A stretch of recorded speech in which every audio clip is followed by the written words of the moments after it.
नमस्ते।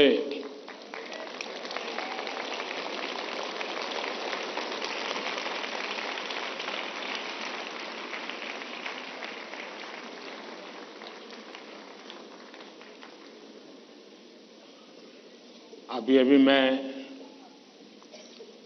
हमारे सभी विद्यार्थी साथियों ने कुछ न कुछ इनोवेशन किए हैं, अलग अलग प्रकार की आकृतियां बनाई हैं, नेशनल एजुकेशन पॉलिसी को आकृतियों में ढालने का प्रयास किया है। जल, थल, नभ और स्पेस और एआई, इन सभी क्षेत्रों में देश की भावी पीढ़ी क्या सोचती है, उसके पास कैसे कैसे सॉल्यूशंस हैं, ये सारी चीजें मुझे देखने का अवसर मिला। ऐसा लगा कि अगर मेरे पास 5-6 घंटे होते तो भी कम पड़ जाते।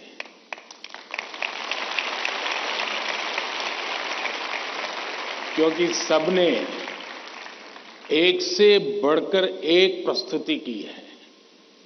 तो मैं उन विद्यार्थियों को, उनके टीचर्स को, उनके स्कूल को बहुत बहुत बधाई देता हूं और आपसे भी आग्रह करता हूं कि आप जाने से पहले उस एग्जीबिशन को जरूर देखें और उसमें क्या है उसको समझने की कोशिश करें और अपने स्कूल में वापस जाने के बाद अपने जो अनुभव है वो जरूर और विद्यार्थियों के साथ शेयर करें। करेंगे? इधर से आवाज आई, उधर से नहीं आई, उधर से नहीं आई। करेंगे? मेरी आवाज सुनाई देती है ना? अच्छा, आपको पता है आप किस स्थान पर आए हैं?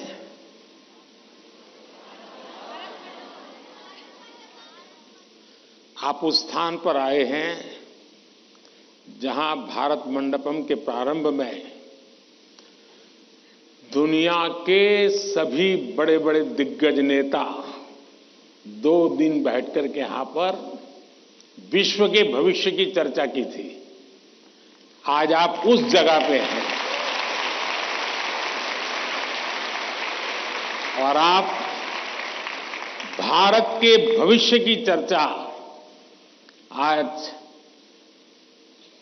अपनी परीक्षा की चिंताओं के साथ साथ करने वाले हैं। और एक प्रकार से परीक्षा पे चर्चा ये कार्यक्रम मेरी भी परीक्षा होता है। और आप में से बहुत से लोग हैं जो हो सकता है कि मेरी परीक्षा लेना चाहते होंगे। कुछ लोग होंगे जेन्युइनली जिनको लगता होगा कि जरूर कुछ बातें ऐसी पूछी जाए जिसका समाधान खुद को भी मिले, औरों को भी मिले। हो सकता है हम सब सवालों को तो एड्रेस न कर पाएं, लेकिन ज्यादातर उन सवालों के कारण बहुत से साथियों को समाधान हो जाएगा। तो आइए हम प्रारंभ करते हैं, ज्यादा समय न गंवाते हुए। कहां से शुरू करना है?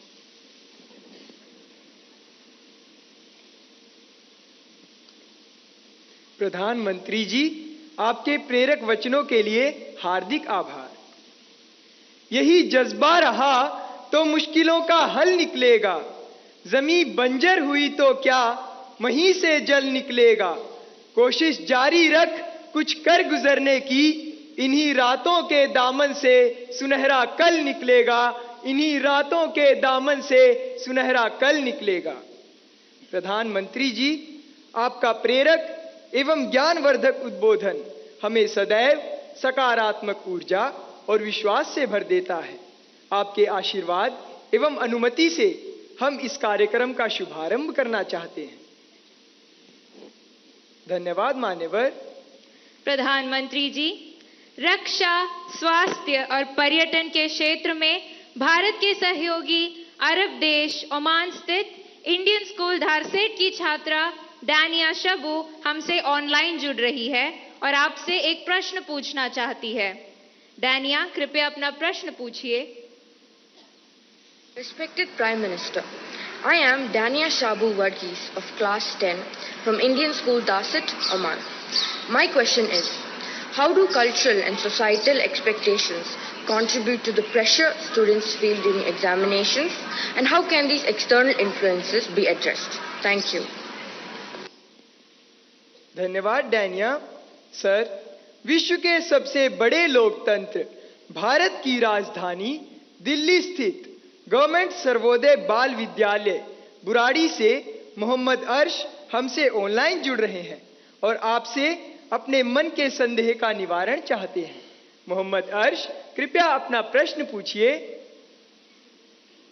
माननीय प्रधानमंत्री जी, नमस्कार। मेरा नाम अर्श है। मैं जीएसबीवी बुराड़ी 12th H का छात्र हूँ। मेरा आपसे प्रश्न ये है कि हम अपने परिवेश में परीक्षाओं को लेकर नकारात्मक चर्चाओं को कैसे संबोधित कर सकते हैं, जो हमारी पढ़ाई और अच्छा प्रदर्शन करने की क्षमता को महत्वपूर्ण रूप से प्रभावित करती है। क्या छात्रों के लिए अधिक सकारात्मक और सहायक वातावरण बनाने के लिए कदम उठाए जा सकते हैं? धन्यवाद। Thank you Mohammad. ओमान से डानिया शबू और दिल्ली से मोहम्मद अर्श तथा हमारे जैसे अनेक विद्यार्थी समाज और आसपास के लोगों की एक्सपेक्टेशंस के प्रेशर को हैंडल नहीं कर पाते। कृपया उनका मार्गदर्शन करें।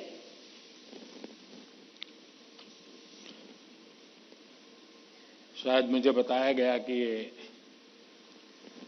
परीक्षा पे चर्चा का 7वां एपिसोड है और जितना मुझे याद है, मैंने देखा है कि ये प्रश्न हर बार आया है और अलग अलग तरीके से आया है। इसका मतलब ये है कि 7 साल में 7 अलग अलग बैचेज इस परिस्थितियों से गुजरी है और हर नई बैच को भी इन्हीं समस्याओं का सामना करना पड़ रहा है। अब विद्यार्थियों की बैच तो बदलती है, लेकिन टीचर की बैच इतनी जल्दी बदलती नहीं है। अगर टीचर्स ने इन अब तक जितने मेरे एपिसोड हुए हैं उसमें मैंने इन बातों का जो वर्णन किया है, अगर उसका कुछ न कुछ उन्होंने अपने स्कूल में एड्रेस किया हो तो शायद हम इस समस्या को धीरे धीरे कम कर सकते हैं। उसी प्रकार से हर परिवार में ज्यादातर हो सकता है बड़े बेटे ने या बेटी ने पहले एक आध बार ये ट्रायल हुआ हो, लेकिन उनके लिए ज्यादा एक्सपीरियंस नहीं है। लेकिन हर माँ बाप ने किसी न किसी रूप में इस समस्या को जरूर अनुभव किया है। अब सवाल यह है कि इसका समाधान क्या हो। हम ये तो नहीं कह सकते भाई स्विच ऑफ, प्रेशर बंद, ऐसा तो नहीं कर सकते। तो हमने अपने आप को एक तो किसी भी प्रकार के प्रेशर को झेलने के लिए सामर्थ्यवान बनाना चाहिए। रोते बैठना नहीं चाहिए, मान के चलना चाहिए कि जीवन में आता रहता है, दबाव बनता रहता है, तो खुद को तैयार करना पड़ता है। अब जैसे कभी आप उस स्थान पे जाते हैं जहां ठंड ज्यादा है और आप किसी गर्म इलाके में रहते हैं, तो हम मन को तैयार करते हैं कि आज अब मुझे 3-4 दिन के बाद ऐसे इलाके में जाना है जहां ठंड ज्यादा है। तो मन से आप तैयार करते हैं तो धीरे धीरे तो लगता है, पहुंचने के बाद कभी लगता है यार मैंने तो सोचा था उससे तो ठंड कम है, क्योंकि आपने मन से तय कर लिया है। और इसलिए आप टेम्परेचर कितना है कितना नहीं वो देखने की जरूरत नहीं पड़ती, आपका मन तैयार हो जाता है। वैसे ही दबाव को हमने अपने तरीके से मन से एक बार इस स्थिति से जीतना है, ये तो संकल्प करना होता है। दूसरा, ये जरा दबाव के प्रकार देखें। एक तो दबाव होता है खुद ने ही जो अपने लिए तय करके रखा है कि सुबह 4 बजे उठना ही उठना है, रात को 11 बजे तक पढ़ना ही पढ़ना है, आपने तो इतने आंसर सॉल्व करके ही जीतना है, और बड़ा दबाव खुद ही अनुभव करते हैं। मैं समझता हूं हमने उतना स्ट्रेच नहीं करना चाहिए कि जिसके कारण हमारी एबिलिटी ही टूट जाए। हमने स्लोली इंक्रीमेंट करना चाहिए। चलिए भाई, कल मैंने 7 क्वेश्चन सॉल्व किए थे रात को, आज 8 करूंगा। फिर मुझे वरना मैं 15 तय करूं और 7 ही कर पाऊं तो सुबह उठता है, यार देखो कल तो कर नहीं पाए, आज करूंगा। तो एक खुद भी दबाव के प्रेशर पैदा करते हैं। हमने इसको थोड़ा साइंटिफिक तरीके से कर रहे थे।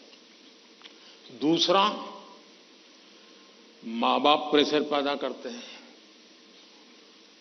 ये क्यों नहीं किया, वो क्यों नहीं किया, क्यों सोता रहा, चलो जल्दी उठते नहीं हो, पता नहीं एग्जाम है, और यहां तक कहते हैं देख वो तेरा दोस्त क्या करता है, तू क्या करता है।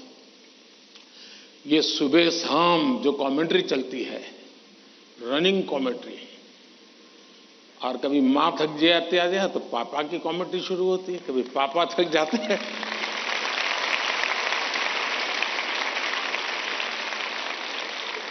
तो बड़े भाई की कमेंट्री शुरू हो जाती है, और वो अगर कम पढ़ता है तो स्कूल में टीचर की। फिर या तो कुछ लोग ऐसे हैं, जा तुमको जो करना है कर लो, मैं अपना ऐसे ही रहूंगा।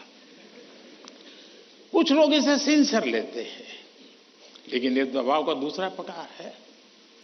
तीसरा ऐसा भी होता है कि जिसमें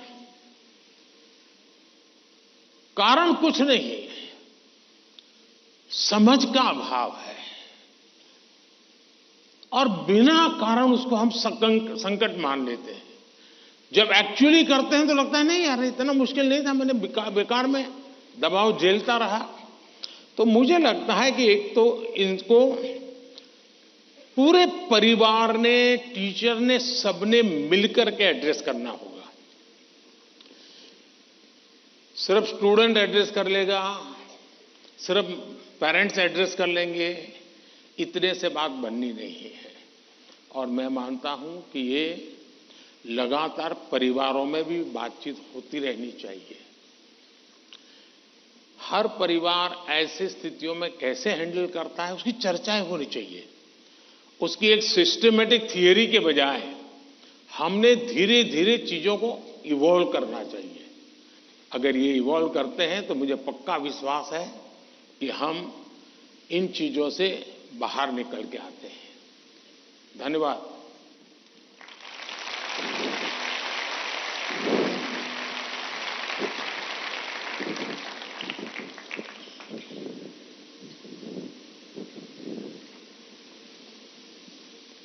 पीएम सर, प्रेशर झेलने का मार्ग सुझाने के लिए आपका धन्यवाद। वीर सावरकर के बलिदान के साक्षी एवं अनुपम प्राकृतिक सौंदर्य के लिए प्रसिद्ध अंडमान निकोबार द्वीप समूह से एक अभिभावक भाग्य लक्ष्मी जी हमसे वर्चुअल माध्यम से जुड़ रही हैं। भाग्य लक्ष्मी जी, अपना प्रश्न पूछिए। माननीय प्रधानमंत्री जी नमस्कार। एक अभिभावक होने के नाते मेरा आपसे सवाल है कि छात्रा पर जो पीर प्रेशर रहता है, जो कि एक तरह से दोस्ती की सुंदरता छीन लेता है और छात्राओं को अपने ही दोस्तों के साथ प्रतिस्पर्धा करा देता है, उस पर आपकी क्या राय है? कृपया मुझे समाधान दें। धन्यवाद। धन्यवाद भाग्य लक्ष्मी जी। विश्व को सत्य, अहिंसा और धर्म की त्रिमूर्ति प्रदान करने वाली भूमि गुजरात स्थित पंचमहल के जवाहर नवोदय विद्यालय की छात्रा दृष्टि चौहान प्रधानमंत्री जी आपसे अपनी समस्या का हल जानना चाहती हैं। दृष्टि, कृपया अपना प्रश्न पूछिए। माननीय प्रधानमंत्री जी नमस्कार। मैं दृष्टि चौहान जवाहर नवोदय विद्यालय पंचमहल में कक्षा 6 की छात्रा हूँ। मेरा आपसे यह प्रश्न है कि कभी कभी परीक्षा के प्रतिस्पर्धी माहौल में दोस्तों के साथ प्रतिस्पर्धा भी अधिक दबाव पैदा करती है। कृपया सुझाव दें कि इससे कैसे बचा जा सकता है। आप मुझे इस पर अपना मार्गदर्शन प्रदान करें। धन्यवाद सर। धन्यवाद दृष्टि। नेचुरल ब्यूटी से भरपूर, बारिश की पहली बूंदों से भीगने वाला राज्य केरल में स्थित केंद्रीय विद्यालय क्रमांक 1 कालीकट से स्वाति दिलीप हमसे ऑनलाइन जुड़ रही हैं और आपसे अपना प्रश्न पूछना चाहती हैं। स्वाति, कृपया अपना प्रश्न पूछिए। Namaskar, Honorable Prime Minister, sir. I am Swati Dilip, a class 11 student from PM Sri Kendriya Vidyalaya number 1 Calicut of Ernakulam region. Sir, could you please guide us on how in this competitive world we can avoid unhealthy and unnecessary competition and also how to not take peer pressure into our heads? Thank you, sir. धन्यवाद स्वाति। प्रधानमंत्री जी, कृपया भाग्य लक्ष्मी जी, दृष्टि और स्वाति द्वारा पूछे गए प्रश्नों में पीयर प्रेशर और कंपटीशन से होने वाली चिंता तथा इसके कारण रिश्तों में आने वाली कड़वाहट से कैसे बचें, कृपया मार्गदर्शन कीजिए।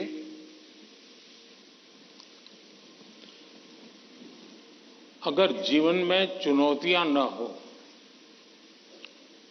स्पर्धा न हो, तो फिर जीवन बहुत ही प्रेरणाहीन बन जाएगा, चेतनाहीन बन जाएगा। कंपटीशन होनी ही चाहिए, लेकिन जैसे एक सवाल में पूछा कालीकट से बच्ची ने, हेल्दी कंपटीशन, इसलिए कंपटीशन हेल्दी होना चाहिए। अब आपका जो सवाल है वो जरा डेंजर है और वो मुझे चिंता कराता है। शायद मुझे भी इस परीक्षा पे चर्चा पे इस प्रकार का सवाल पहली बार आया है। देखिए, कभी कभी इस प्रवृत्ति का जहर, ये बीज पारिवारिक वातावरण में ही बो दिया जाता है। घर में भी माँ बाप, दो बच्चे हैं तो दोनों के बीच में कभी एक के लिए अच्छा बोलेंगे, कभी दूसरे के लिए। तो कभी उन दो भाई बहन में भी या दो भाई में भी या दो बहनों में भी, देखिए माँ ने उसको तो ये कह दिया और मुझे ऐसा कह दिया। एक इस प्रकार की विकृत स्पर्धा का भाव जाने अनजाने में परिवार के रोजमर्रा के जीवन में बो दिया जाता है। और इसलिए मेरी सभी पेरेंट्स से आग्रह है कि कृपा करके बच्चों की इस प्रकार की कंपैरिजन, अपने ही संतानों की ऐसी कंपैरिजन मत कीजिए। उसके अंदर एक द्वेष का भाव पैदा कर देते हैं और वो परिवार में भी कभी न कभी लंबे समय के बाद वो बीज एक बहुत बड़ा जहरीला वृक्ष बन जाता है। उसी प्रकार से मैंने बहुत पहले एक वीडियो देखा था, शायद आप लोगों ने भी देखा होगा। कुछ दिव्यांग बच्चे, उनकी एक कंपटीशन में सब दौड़ रहे हैं। 12-15 बच्चे अलग अलग, किसी दिव्यांग है तो कठिनाइयां है, लेकिन वो दौड़ रहे हैं। इतने में एक बच्चा गिर जाता है। अब ज्यादा बुद्धिमान लोग होते तो क्या करते, वाह ये तो गया, चलो यार एक तो स्पर्धा में कम हो गया।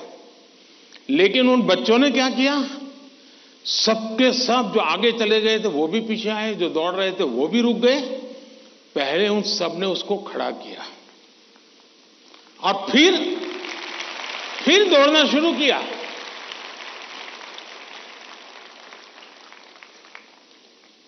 सचमुच में ये वीडियो दिव्यांग बच्चों के जीवन का भले होगा, लेकिन हम लोगों को भी ये बहुत बड़ी प्रेरणा और बहुत बड़ा संदेश दे देता है।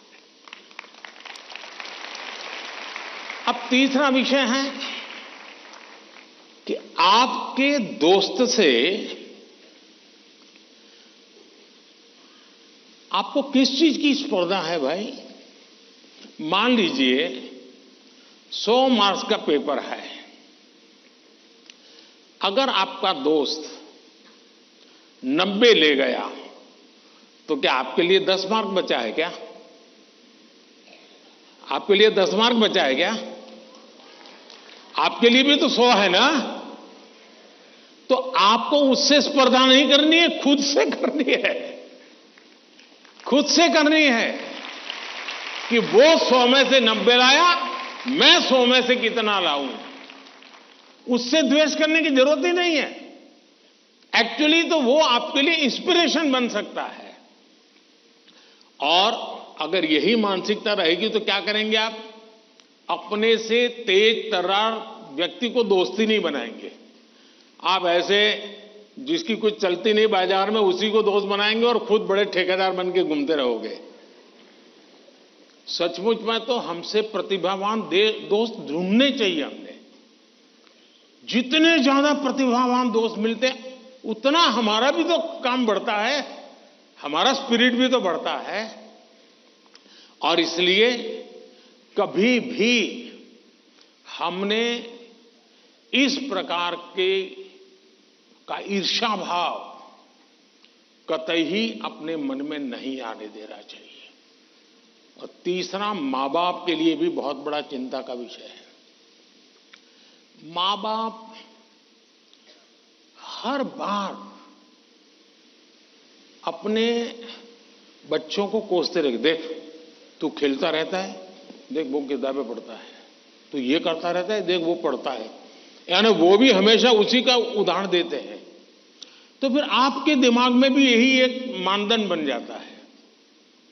कृपा करके मां बाप इन चीजों से बचे। कभी कभी तो मैंने देखा है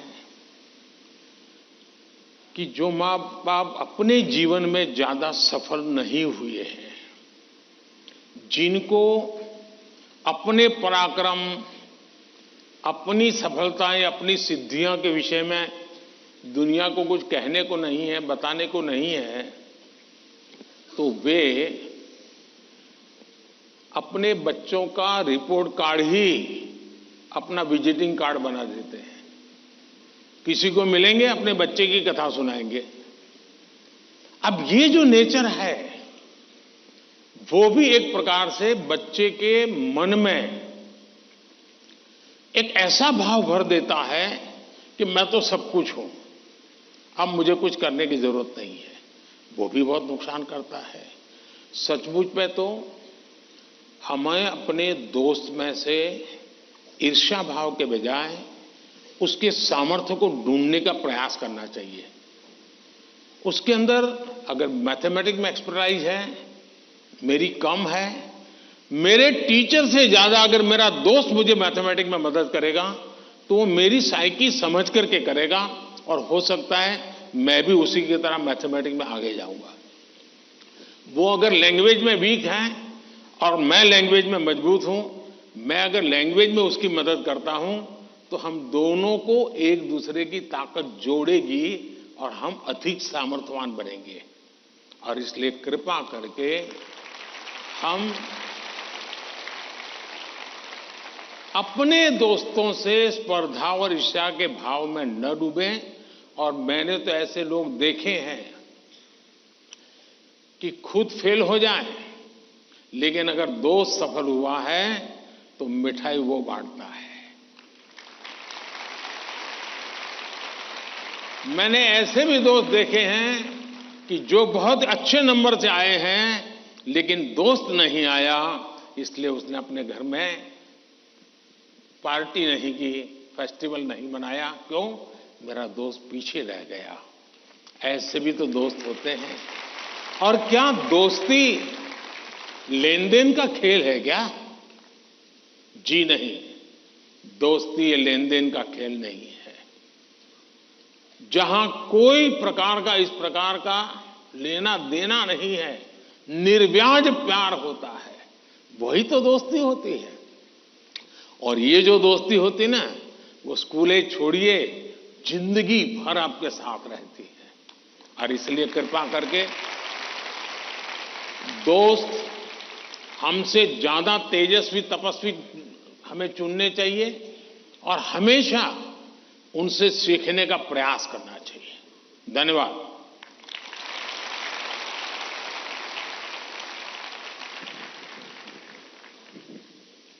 प्रधानमंत्री जी, स्पर्धा में भी मानवीयता का ये संदेश हमें हमेशा प्रेरित करता रहेगा। भारत का दक्षिण पूर्वी राज्य, कृषि प्रधान प्रदेश, तिरुमलाई की पवित्र भूमि, आंध्र प्रदेश स्थित ZP high school Uparapalli, Anakapalli जिले के संगीत शिक्षक श्री कोंडा कांची संपतराव जी हमारे साथ ऑनलाइन माध्यम से जुड़ रहे हैं और आपसे प्रश्न पूछना चाहते हैं। संपतराव जी, कृपया अपना प्रश्न पूछिए। प्रधानमंत्री वर्युल वारिकी नमस्कारांजलि। मेरा नाम कोंडकांची संपतराव है और मैं ZP high school Uparapalli, Anakapalli district, Andhra Pradesh में शिक्षक हूँ। सर, मेरा आपसे यह प्रश्न है कि एक शिक्षक के रूप में मैं किन तरीकों से अपने छात्रों को परीक्षा देने में तनाव मुक्त बनाने में मदद कर सकता हूँ? कृपया इस पर मेरा मार्गदर्शन कीजिए। धन्यवाद। धन्यवाद सर। भारत के पूर्व में चाय बागानों तथा सुंदर पर्वतीय प्रदेश, ब्रह्मपुत्र की भूमि, असम के शिवसागर स्थित हाशारा हाई स्कूल से एक टीचर बंटी मेधी जी, जो कि सभागार में उपस्थित है, प्रधानमंत्री जी से एक प्रश्न पूछना चाहती हैं। मैम, कृपया अपना प्रश्न पूछिए। नमस्कार। Honorable Prime Minister Sir, I am Bonti Medhi, a teacher from Sibsagar district, Assam. My question is, what should be the role of a teacher in motivating students? Please guide us. Thank you. धन्यवाद ma'am. प्रधानमंत्री जी, कृपया आंध्र प्रदेश के संगीत शिक्षक श्री संपतराव जी और सभागार में उपस्थित शिक्षिका बंटी मेथी जी द्वारा पूछे गए इन प्रश्नों में वे परीक्षा के समय शिक्षकों की भूमिका के विषय में जानना चाहते हैं कि वे किस प्रकार विद्यार्थियों को तनाव मुक्त रहने में सहायता करें। कृपया समस्त शिक्षक वर्ग का मार्गदर्शन कीजिए। पहले तो मैं समझता हूं जो संगीत के टीचर हैं वो तो अपने क्लास नहीं, पूरी स्कूल के बच्चों का तनाव खत्म कर सकते हैं।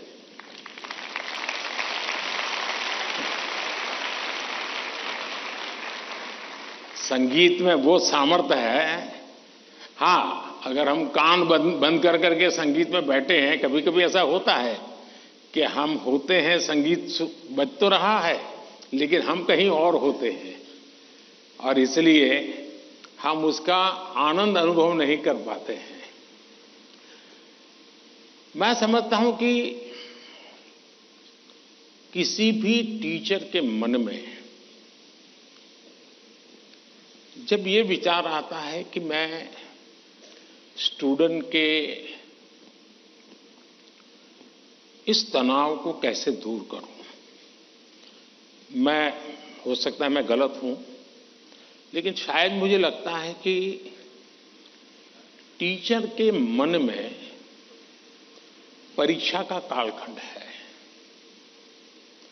अगर टीचर और स्टूडेंट का नाता परीक्षा के कालखंड का है तो सबसे पहले वो नाता करेक्ट करना चाहिए। आपका स्टूडेंट्स के साथ नाता जैसे ही आप पहले दिन, वर्ष के प्रारंभ में पहले ही दिन क्लासरूम में एंटर करते हैं, उसी दिन से एग्जाम आने तक आपका नाता निरंतर बढ़ते रहना चाहिए। तो शायद परीक्षा के दिनों में तनाव की नौबत ही नहीं आएगी।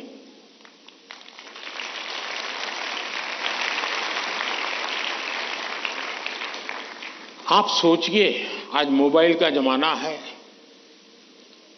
स्टूडेंट के पास भी आपका मोबाइल होगा ही होगा। क्या कभी किसी स्टूडेंट ने आपको फोन किया है, कॉल पर कांटेक्ट किया है कि मुझे ये तकलीफ हो रही है, मैं चिंता में हूं? कभी नहीं किया होगा। क्यों? क्योंकि उसे लगता ही नहीं है कि मेरी जिंदगी में आपका कोई विशेष स्थान है। उसको लगता है कि आपका मेरा नाता सब्जेक्ट है, मैथ्स है, केमिस्ट्री है, लैंग्वेज है। जिस दिन आप सिलेबस से आगे निकल करके उससे नाता जोड़ोगे तो वो अपनी छोटी मोटी दिक्कतों के समय भी जरूर आपसे अपने मन की बात करेगा। अगर ये नाता है तो एग्जाम के समय तनाव की स्थिति पैदा होने की संभावना ही खत्म हो जाएगी। आपने कई डॉक्टर्स देखे होंगे, उन डॉक्टर में डिग्री तो सबके पास होती है, लेकिन कुछ डॉक्टर्स जो जनरल प्रैक्टिशनर्स होते हैं वो ज्यादा सफल इसलिए होते हैं कि पेशेंट आकर के जाने के बाद एक आध दिन के बाद फिर उसको फोन करते हैं कि भाई आपने वो दवाई ठीक से ले ली थी, कैसा है आपका? वो दूसरे दिन अपने अस्पताल आएगा तब तक इंतजार करने के बजाय बीच में एक आध बार बात कर लेते हैं, और वो बॉन्डिंग होता है ना, वो उसको आधा ठीक कर देता है। आप में से कोई टीचर ऐसे हैं, मान लीजिए किसी बच्चे ने बहुत अच्छा किया और जाकर के उसे परिवार में बैठ करके कहा, भाई आज तो मैं मिठाई खाने आया हूं, आपके बच्चे ने इतना शानदार कर दिया, आज आपसे मिठाई खाऊंगा। आपको कल्पना आती है कि उस माँ बाप को, जब आप, बच्चे ने तो बताया ही होगा घर में जाकर के कि आज मैं ये करके आया हूं, लेकिन एक टीचर खुद जाकर के अगर बताता है तो उस परिवार में टीचर का आना, टीचर का बताना उस बच्चे को भी ताकत देगा और परिवार भी कभी कभी और कुछ सोचता होगा। जब टीचर ने आके कहा तो परिवार भी सोचा, यार मेरे बच्चे में ये तो शक्ति हमें मालूम नहीं थी, लेकिन टीचर ने जो वर्णन किया वाकई हमें थोड़ा ध्यान देने की जरूरत है। तो आप देखेंगे कि एकदम से माहौल बदल जाएगा। और इसलिए पहली बात यह है, परीक्षा के समय तनाव दूर करने के लिए क्या करना, उसके लिए तो मैंने बहुत कुछ कह चुका हूं, मैं उसको रिपीट नहीं करता हूं। लेकिन अगर वर्ष भर आपका उसके साथ नाता रहता है, मैं तो कभी कभी पूछता हूं कई टीचरों को कि भाई आप 30 साल से टीचर हैं, जो पहले बार आपके यहां पढ़ाई करके गए होंगे शुरू में, अब तो उनकी शादी हो गई होगी, क्या कोई आपका स्टूडेंट अपना शादी का कार्ड देने आया था क्या? 99% टीचर मुझे कहते हैं कि नहीं, कोई स्टूडेंट नहीं आया। मतलब हम जॉब करते थे, हम जिंदगी नहीं बदलते थे। टीचर का काम जॉब बदलना नहीं है, टीचर का काम जॉब करना नहीं है, टीचर का काम जिंदगी को संवारना है, जिंदगी को सामर्थ्य देना है, और वही परिवर्तन लाता है। धन्यवाद।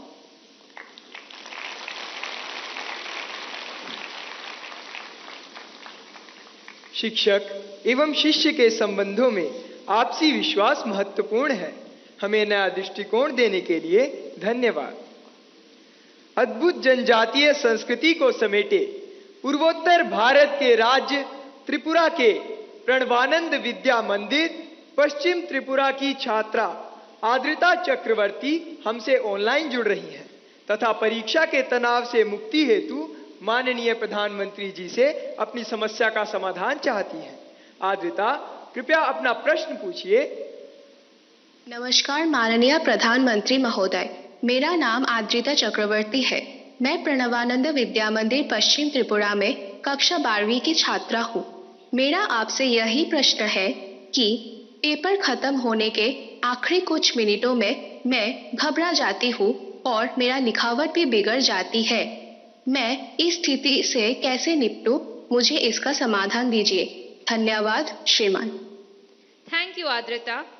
प्राकृतिक संसाधनों से भरपूर दान का कटोरा के रूप में प्रसिद्ध राज्य छत्तीसगढ़ स्थित जवाहर नवोदय विद्यालय करब कांकेर के छात्र शेख तैफुर रहमान ऑनलाइन माध्यम से जुड़ रहे हैं तथा परीक्षा के तनाव से मुक्ति के लिए मार्गदर्शन चाहते हैं।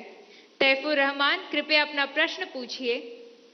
प्रधानमंत्री महोदय नमस्कार, मेरा नाम शेख तैफुर रहमान है। मैं पीएम श्री जवाहर नवोदय विद्यालय कांकेर छत्तीसगढ़ का छात्र हूँ। मान्यवर, परीक्षा के दौरान अधिकांश छात्र घबराहट महसूस करते हैं, जिसके कारण वे मूर्खतापूर्ण गलतियां कर बैठते हैं, जैसे कि प्रश्नों को सही ढंग से ना पढ़ना आदि। मान्यवर, मेरा आपसे यह प्रश्न है कि इन गलतियों से कैसे बचा जाए। कृपया अपना मार्गदर्शन दें। धन्यवाद। शुक्रिया तैफूर। उड़ीसा आदर्श विद्यालय कटक से हमारे बीच इस सभागार में एक छात्रा राजलक्ष्मी आचार्य मौजूद है। वे प्रधानमंत्री जी से प्रश्न पूछना चाहती हैं। राजलक्ष्मी, कृपया अपना प्रश्न पूछिए। ऑनरेबल प्राइम मिनिस्टर, जय जगन्नाथ। किस तरफ है राजलक्ष्मी? हाँ, जय Jagannath. My name is Rajalakshmi Acharya. I am from Odisha Adarsh Vidyalaya Jokidola Banki Cuttack. Sir, my question is, it is easy to say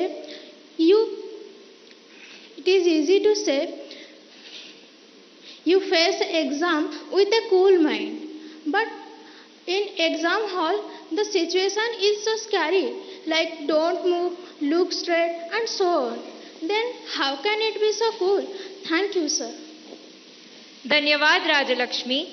प्रधानमंत्री जी, अद्रिता, तैफुर और राजलक्ष्मी और इनके जैसे अनेक विद्यार्थियों द्वारा परीक्षा पे चर्चा के पिछले सभी संस्करणों में प्राय ये प्रश्न पूछा जाता रहा है और अब भी ये प्रश्न कुछ विद्यार्थियों के चिंता का कारण बना हुआ है कि वे परीक्षा के दौरान होने वाले तनाव का सामना कैसे करें।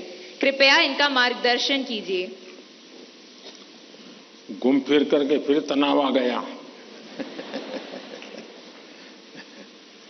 अब ये तनाव से मुक्ति कैसे हो? आप देखिए कैसी गलती होती है। कुछ गलतियां यानी रोजमर्रा की हम थोड़ा ऑब्जर्व करें तो पता चलेगा।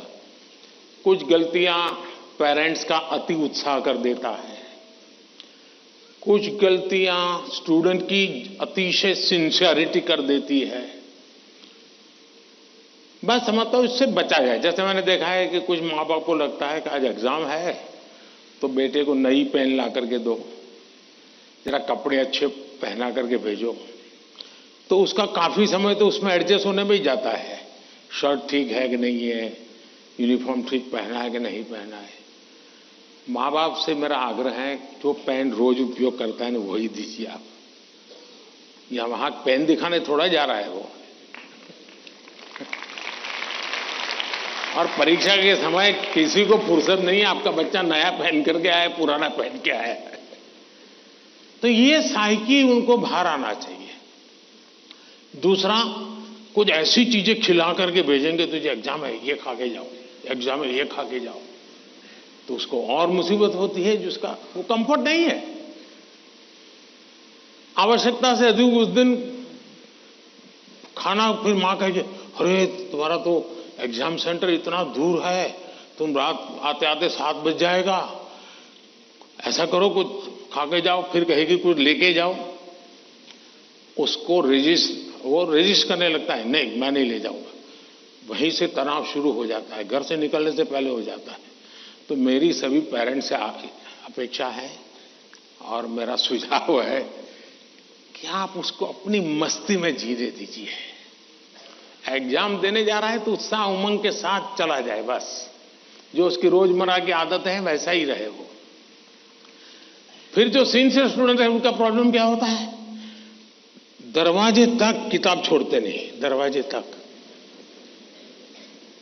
अब आप अचानक इस प्रकार से इवन रेलवे स्टेशन पर भी जाते हैं ना, तो कभी ट्रेन की एंट्री और आपकी एंट्री ऐसा होता है क्या? आप 5-10 मिनट पहले जाते हैं, प्लेटफॉर्म पर खड़े रहते हैं, कहाँ आपका डिब्बा आएगा उसका अनुमान लगाते हैं, फिर उस जगह पे जाते हैं, फिर सोचते हैं कि पहले कौन सा लगेज अंदर ले जाऊंगा, फिर कौन सा, यानी मन आपका तुरंत अपने आप को ट्रेन आने से पहले ही सेट करने लग जाता है। वैसे ही आपका जो एग्जामिनेशन हॉल है, हो सकता है वो कोई सुबह से आपके लिए खोल के नहीं रखेंगे, लेकिन 10-15 मिनट पहले तो अलाउ कर ही देते हैं। तो आराम से जैसे ही खुले अंदर पहुंच जाइए और आराम से बैठिए मस्ती से। जरा पुरानी कोई हंसी मजाक की चीजें हैं तो उसको जरा याद कर लीजिए, और दोस्ती बगल में तो एक आध चुटकुला सुना दीजिए, हंसी मजाक में पल 5-10 मिनट बिता दीजिए।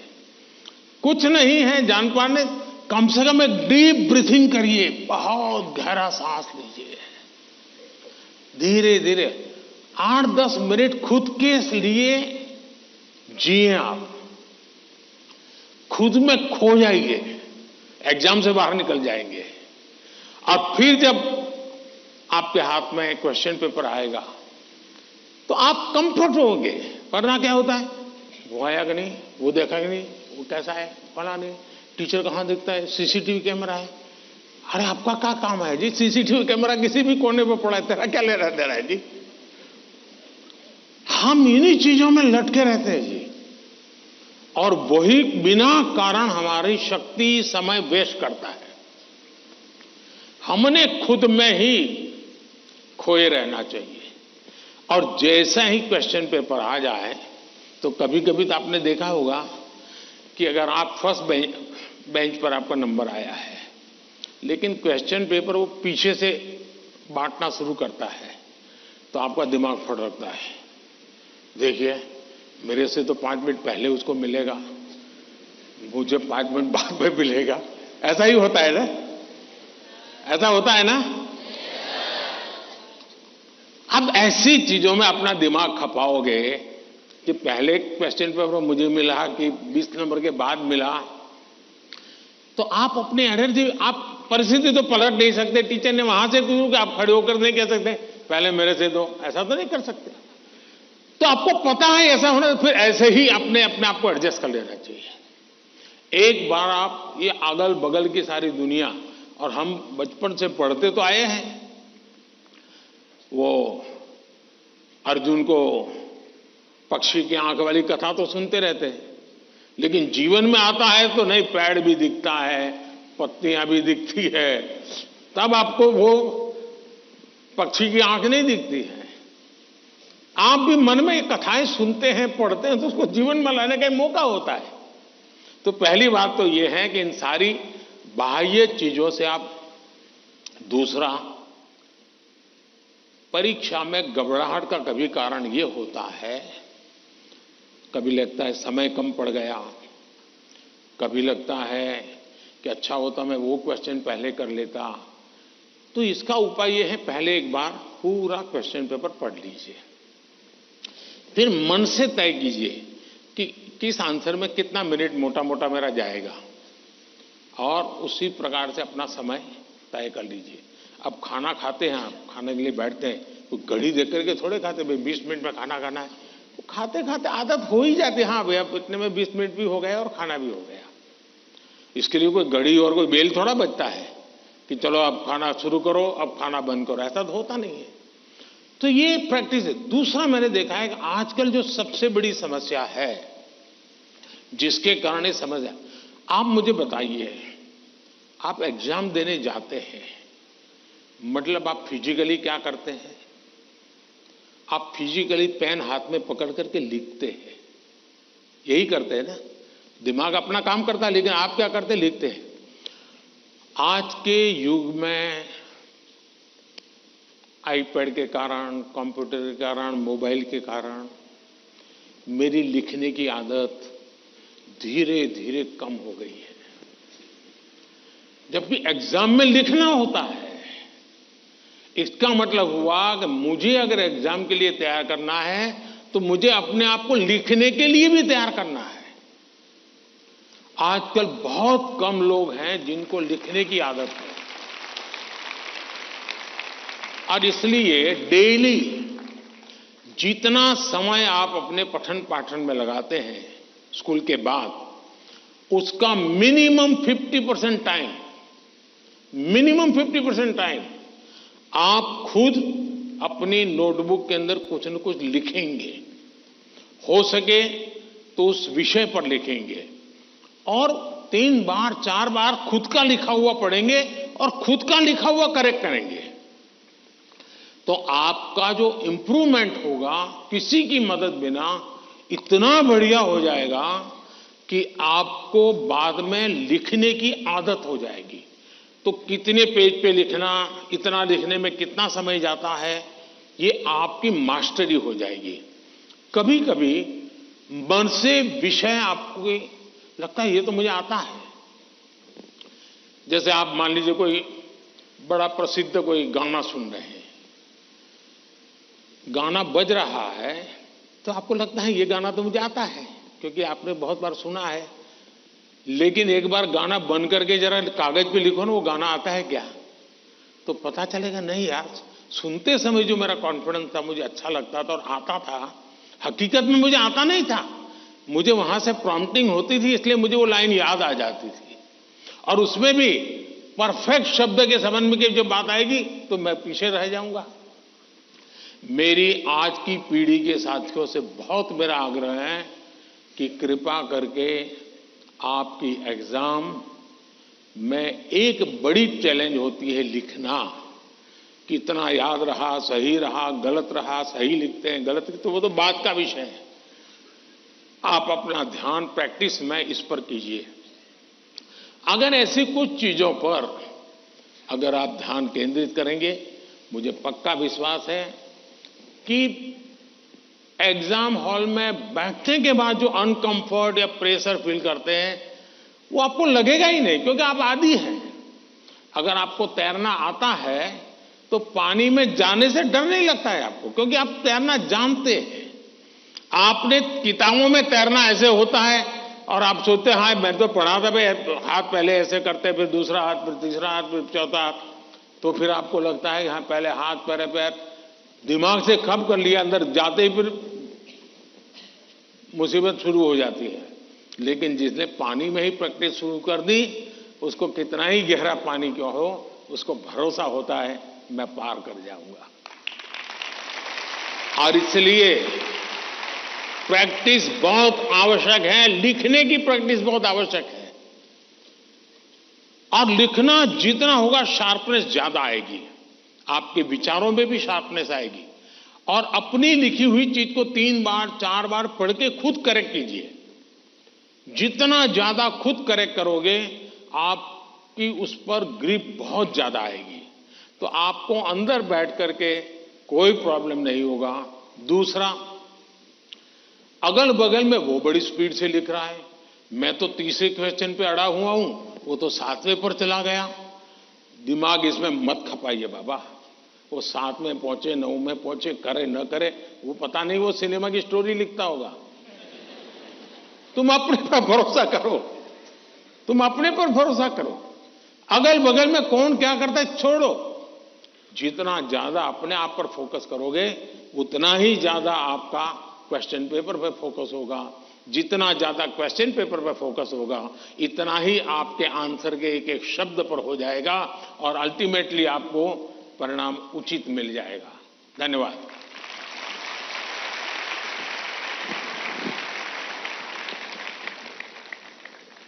धन्यवाद पीएम सर।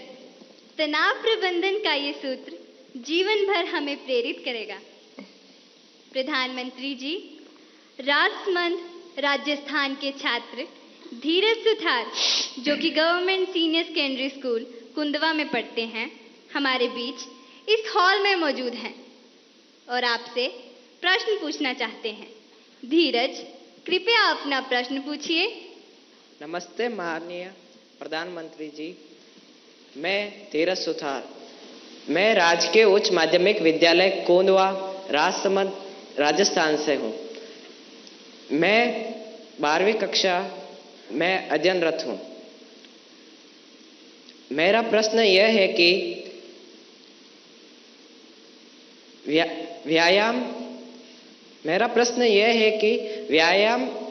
के साथ साथ पढ़ाई को कैसे मैनेज करें, क्योंकि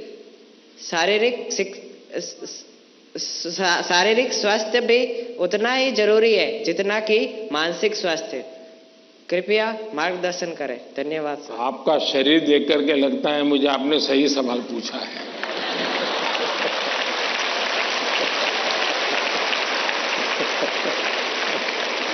और आपकी ये चिंता भी सही होगी।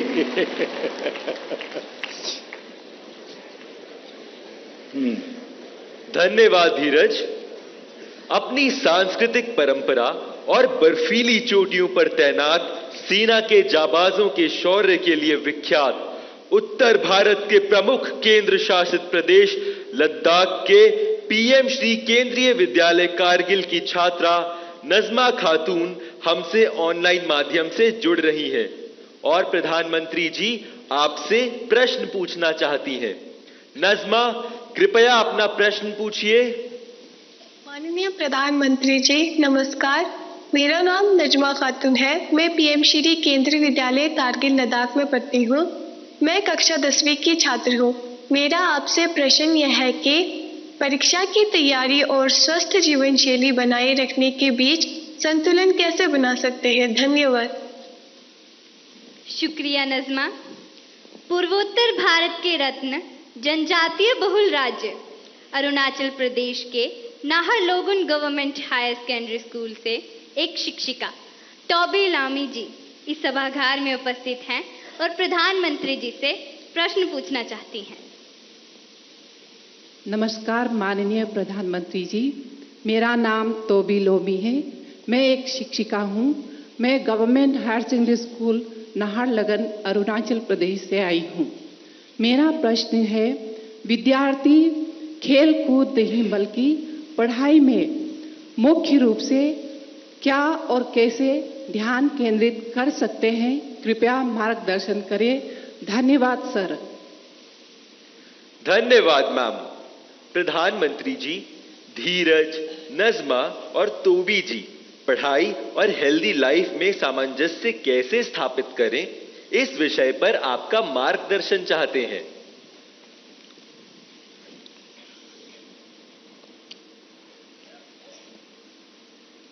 आप में से बहुत सारे स्टूडेंट्स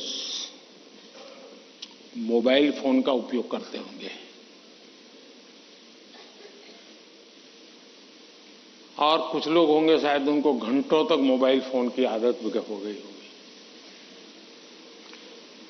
लेकिन क्या कभी ऐसा विचार आया मन में कि नहीं मैं रिचार्जिंग में फोन रखूंगा तो मेरा मोबाइल का उपयोग कम हो जाएगा, इसलिए रिचार्जिंग नहीं करूंगा। अगर रिचार्जिंग नहीं करूंगा तो मोबाइल काम करेगा क्या? करेगा क्या? तो मोबाइल जैसी चीज जो रोजमर्रा देखते हैं उसको भी चार्जिंग करना पड़ता है, नहीं करना पड़ता है? अरे जवाब तो दीजिए। रिचार्ज करना पड़ता है, नहीं करना पड़ता है? अगर मोबाइल को करना पड़ता है तो ये बॉडी को करना चाहिए कि नहीं करना चाहिए?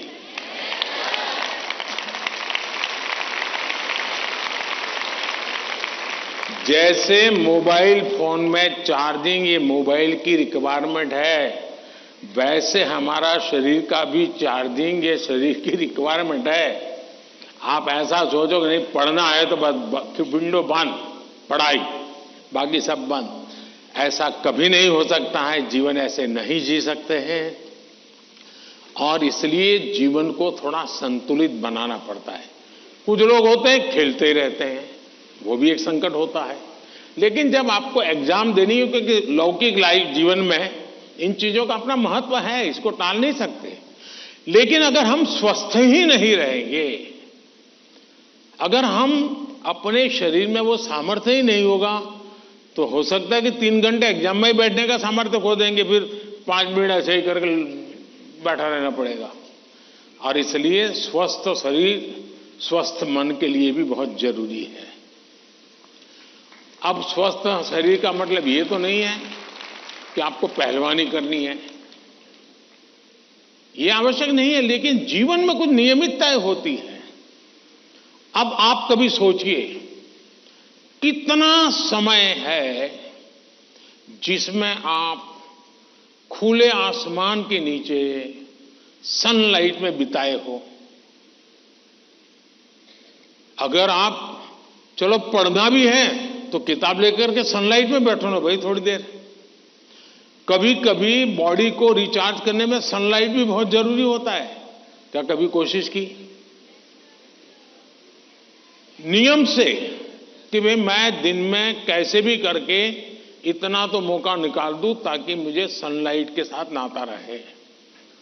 उसी प्रकार से कितना ही पढ़ना क्यों ना हो, लेकिन नींद को कभी भी कम मत आंकिए। जब अपनी मम्मी हमको कहती हैं कि सो जाओ तो उसका इंटरफेरेंस मत मानिए। ज्यादातर स्टूडेंट का ईगो इतना हर्ट हो जाता है कि तुम कौन होती हो, सो जाओ और मुझे कल एग्जाम देनी है, मैं सोऊंगा नहीं सोऊंगा, तुम्हें क्या लेना। ऐसा करते हैं ना घर में। जो नहीं करते हैं न बोले, जो करते हैं वो बोले। जरा करते हैं, कोई नहीं बोल रहा है। लेकिन ये पक्का है कि नींद के विषय में भी अगर एक बार रील पर चढ़ गए, एक के बाद एक रील देखते गए, छुपाना चाहते हो ना। कितना समय बीत गया पता नहीं, कितनी नींद खराब हो गई पता नहीं। क्या निकाला, पहला रील देखा था, याद करो जरा, याद भी नहीं है, ऐसे ही देख रहे हैं।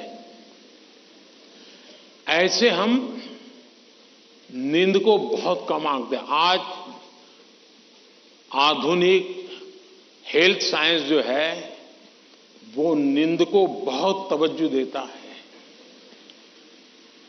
आप आवश्यक नींद लेते हैं कि नहीं लेते हैं, वो आपके स्वास्थ्य पर बहुत बड़ा महत्वपूर्ण है। आपको उस पर ध्यान केंद्रित करना चाहिए। इसका मतलब ये भी नहीं कि बस एग्जाम तो आती रहेगी। मोदी जी को मिला था, उसने कहा है सो जाओ। अभी यहां आर्टिस्टिक बोर्ड बनाओ और घर में घुसते ही लिखो सो जाओ, मम्मी पापा को दिखा दो सो जाओ। ऐसा तो नहीं करेंगे ना। कम नींद स्वास्थ्य के लिए अनुचित है। कुछ अपवाद लोग होते हैं जिनको उन्होंने अपने एक ऐसे स्टेज पर बॉडी को ले गए हैं, उनको शायद उससे बाहर होंगे। सामान्य मानवीय के जीवन के लिए अनुचित है। आप कोशिश कीजिए कि आपकी रिक्वायर जितनी भी नींद है वो आप पूरी लेते हैं, और ये भी देखिए कि साउंड स्लीप है कि नहीं। बहुत गहरी नींद होनी चाहिए। आप हैरान हो जाएंगे, ये जो टीचर बैठे हैं ना, बड़ी आयु के टीचर, ये सुनकर के जरूर चौंक जाएंगे।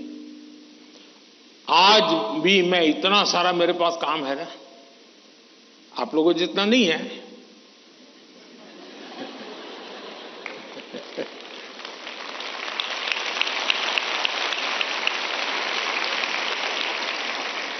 लेकिन 365 दिन कोई अपवाद नहीं, अगर मैं बिस्तर पे लेटा नहीं कि 30 सेकंड में डीप स्लीप की तरफ नहीं चला गया था, होता नहीं।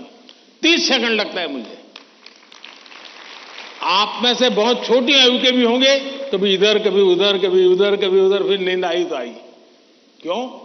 मेरा बाकी जो जागृत अवस्था का समय है उसमें बहुत जागृत रहता हूं मैं। तो जब जागृत हूं तो पूरी तरह जागृत हूं, जब सोया हूं तो पूरी तरह सोया हूं। और वो बैलेंस, जो बड़ी आयु के लोग हो परेशान होते होंगे, हाँ यार हमें तो नींद ही नहीं आती, आधा घंटा तो ऐसे ही करवट बदलते रहते हैं, और ये आप अचीव कर सकते हैं। फिर एक विषय है न्यूट्रिशन। संतुलित आहार और आप जिस उम्र में हैं, उस उम्र में जिन चीजों की जरूरत है वो आपके आहार में है कि नहीं है। एक चीज पसंद है, बस खाते रहते हो, पेट भर जाता है, कभी मन भर जाता है, लेकिन शरीर की आवश्यकताएं पूरी नहीं करता है। 10th 12th का एक कालखंड ऐसा है जब आपके पास एग्जाम का वातावरण है, तो एक बार तय कीजिए कि मेरे शरीर को जितनी रिक्वायरमेंट है वो मैं लेता हूं। माँ बाप भी बच्चे को ऐसा ना करें, नहीं नहीं आज तो हलवा बनाया है, जरा ज्यादा खा ले। कभी माँ बाप को भी लगता है कि क्वांटिटी ज्यादा खिला दी तो बच्चा आज खुश है। जी नहीं, उसके शरीर, और इसके लिए कोई अमीरी गरीबी का मुद्दा नहीं है। जो उपलब्ध चीजें होती हैं उसी में से मिल जाता है जी, उसमें सारी चीजें रहती हैं। कम से कम खर्च वाली भी चीजें होती हैं जो हमारे न्यूट्रिशन को कैर कर सकती है। और इसलिए हमारे आहार में संतुलन, ये भी स्वास्थ्य के लिए उतना ही जरूरी है। और फिर एक्सरसाइज, हमने पहलवानी वाली एक्सरसाइज करे या ना करे अलग बात है, लेकिन फिटनेस के लिए एक्सरसाइज करना चाहिए। जैसे डेली टूथब्रश करते हैं ना, वैसे ही नो कॉम्प्रोमाइज एक्सरसाइज करनी चाहिए। मैंने कुछ बच्चे ऐसे देखे हैं, वो छत पे चले जाते हैं, किताब लेके चलते हैं और पढ़ते रहते हैं, दोनों काम कर लेते हैं। कुछ गलत नहीं है, वो पढ़ता भी है और अपना धूप के अंदर चल भी लेता है, एक्सरसाइज भी हो जाती है। कोई न कोई ऐसा रास्ता निकालना चाहिए जिसमें आपकी फिजिकल एक्टिविटी होती रहती है। 5 minute 10 minute dedicated physical activity करनी ही चाहिए। ज्यादा कर सकते तो अच्छी बात है। अगर इन चीजों को सहज रूप से आप लाएंगे, एग्जाम के तनाव के बीच सब कुछ इधर करेंगे वो नहीं करेंगे तो नहीं चलेगा। संतुलित करिए, आपको बहुत फायदा होगा। धन्यवाद।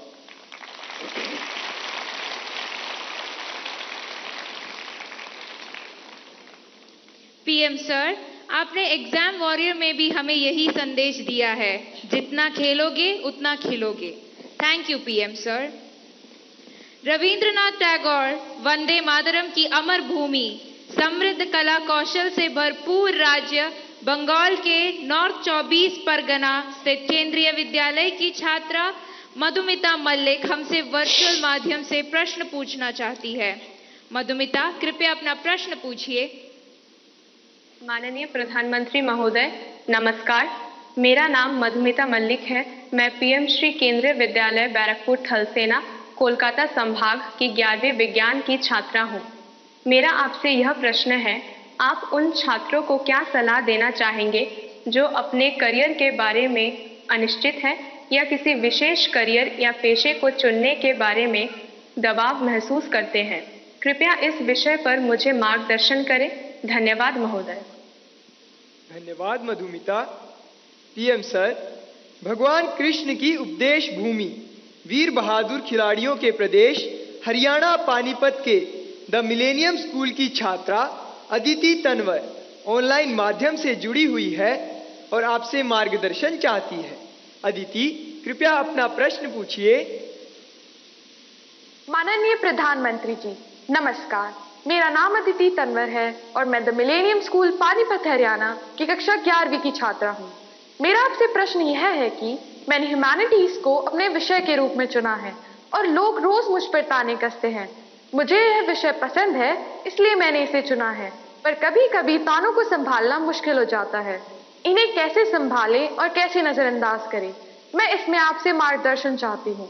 धन्यवाद श्रीमान, नमस्कार। Thank you Aditi. मधुमिता और अदिति तथा इन जैसे कुछ विद्यार्थी जीवन में करियर के चयन में दबाव अनुभव करते हैं। सर, एक विशेष करियर या स्ट्रीम चुनने की मानसिकता के दबाव की समस्या का कैसे समाधान करें?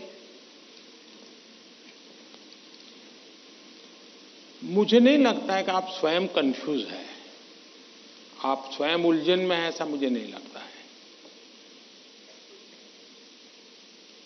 हकीकत यह है कि आपको अपने पर भरोसा नहीं है, आपका अपने सोचने के संबंध में दुविधा है। और इसलिए आप 50 लोगों को पूछते रहते हैं, क्या लगता है ये करूं तो, क्या लगेगा ये करूं तो। आप खुद को जानते नहीं हैं और उसके कारण आप किसी के एडवाइस पर डिपेंडेंट रहते हो। और जो व्यक्ति ज्यादा अच्छा लगता है आपको और जो एडवाइस आपको सबसे सरल लगती है, आप उसी को एडॉप्ट कर लेते हो। अब जैसे मैंने कहा कि खेलो, और बहुत कुछ होंगे जो आज कल बोर्ड लेकर के घर जाएंगे। मोदी जी ने कहा है खेलो खिलो, खेलो खिलो, अब मैं पढ़ूंगा नहीं बस, क्यों? उसने अपनी चीज पसंद कर ली है। मैं समझता हूं कि सबसे बुरी जो स्थिति है ना, वो कंफ्यूजन है।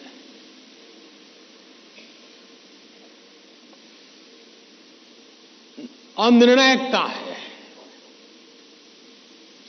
अनिर्णायकता आपने देखा होगा, पुराने जमाने में ऐसी कथा चलती थी, कोई गाड़ी लेकर के जा रहा था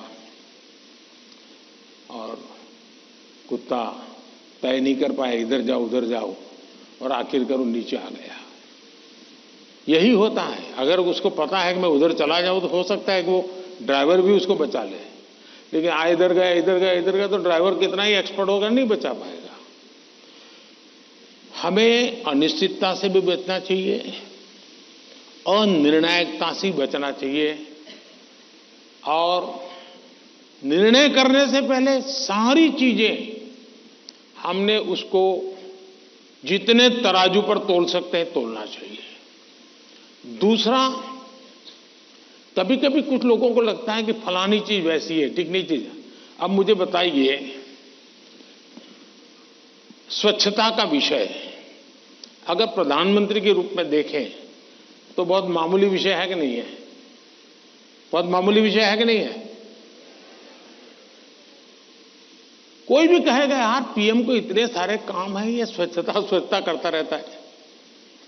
लेकिन जब मैंने उसके अंदर अपना मन लगा दिया, हर बार मैंने इसको अपना एक महत्व का साधन बना दिया, आज स्वच्छता देश का प्राइम एजेंडा बन गया कि नहीं बन गया?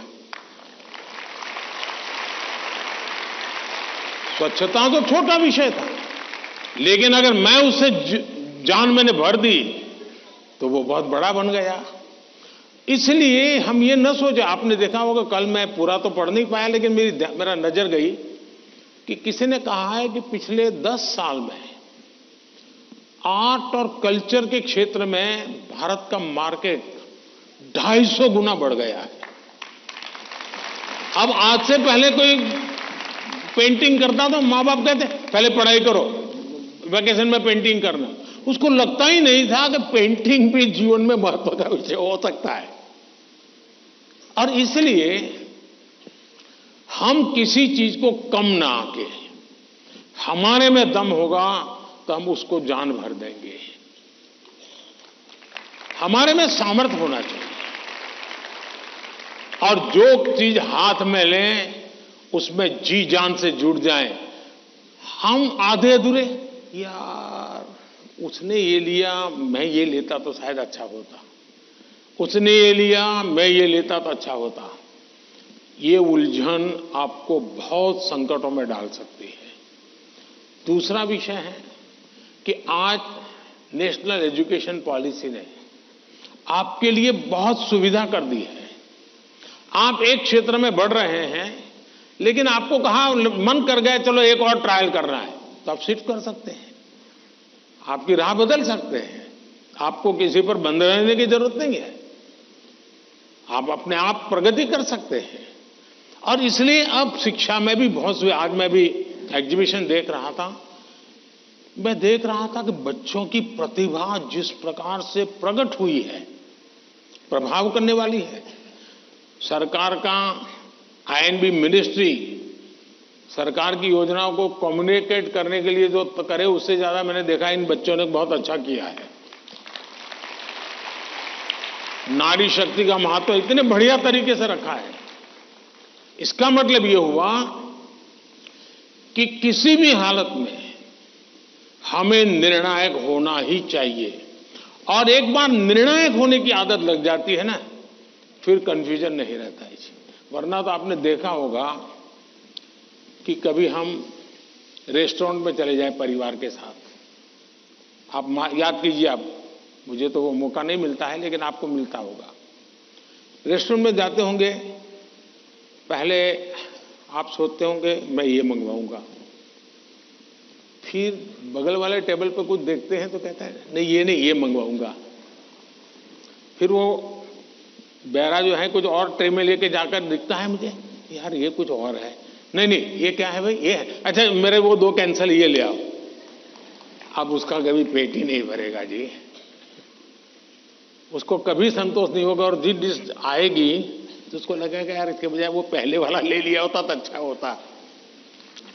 जो लोग रेस्टोरेंट के डाइनिंग टेबल पर निर्णय नहीं कर पाते हैं, वो कभी रेस्टोरेंट का या खाने का आनंद नहीं ले सकते हैं। आपको निर्णायक बनना पड़ता है।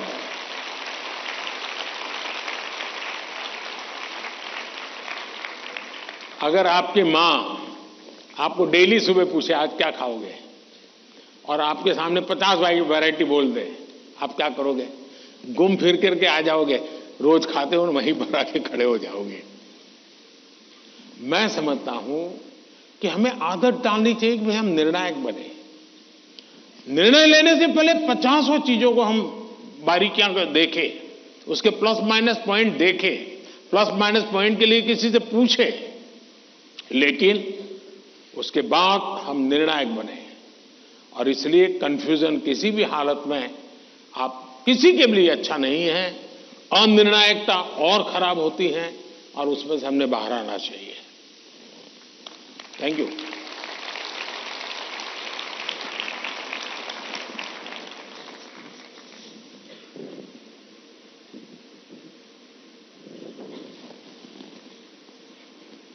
सर, निर्णय की स्पष्टता में ही सफलता निहित है। आपका यह कथन सदा याद रहेगा। धन्यवाद।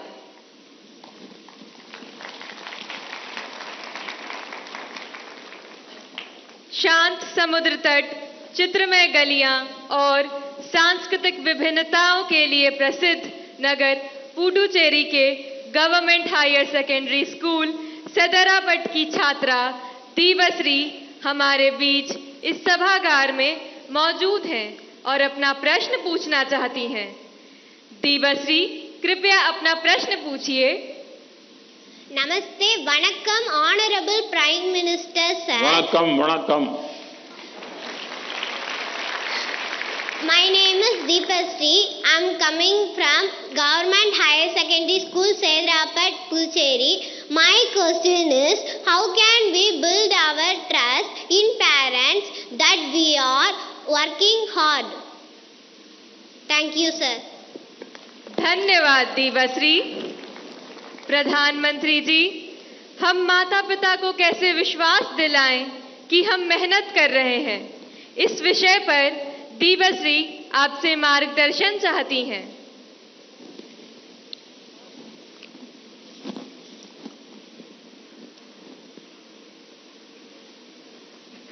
आपने सवाल पूछा है, लेकिन सवाल के पीछे दूसरा सवाल है आपके मन में, जो आप पूछ नहीं रही है।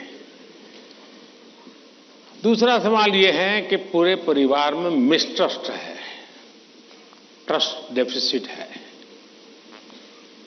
और ये यानी आपकी बहुत अच्छी परिस्थिति को आपने पकड़ा है। आपने उसको प्रस्तुत तो ऐसे किया घर में कोई नाराज ना हो जाए, लेकिन ये सोचने का विषय है टीचर के लिए भी और पेरेंट्स के लिए भी, कि ऐसा क्या कारण है कि हम ट्रस्ट डेफिसिट पारिवारिक जीवन में अनुभव कर रहे हैं। अगर पारिवारिक जीवन में भी हम ट्रस्ट डेफिसिट अनुभव करते हैं तो ये बहुत ही चिंता का विषय है। और ये ट्रस्ट डेफिसिट अचानक नहीं होती है, एक लंबे कालखंड से गुजर करके निकलती है।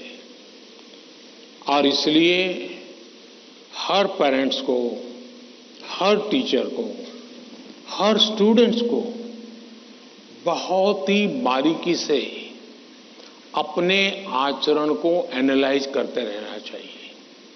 आखिरकार माँ बाप मेरी बात पे भरोसा क्यों नहीं करते?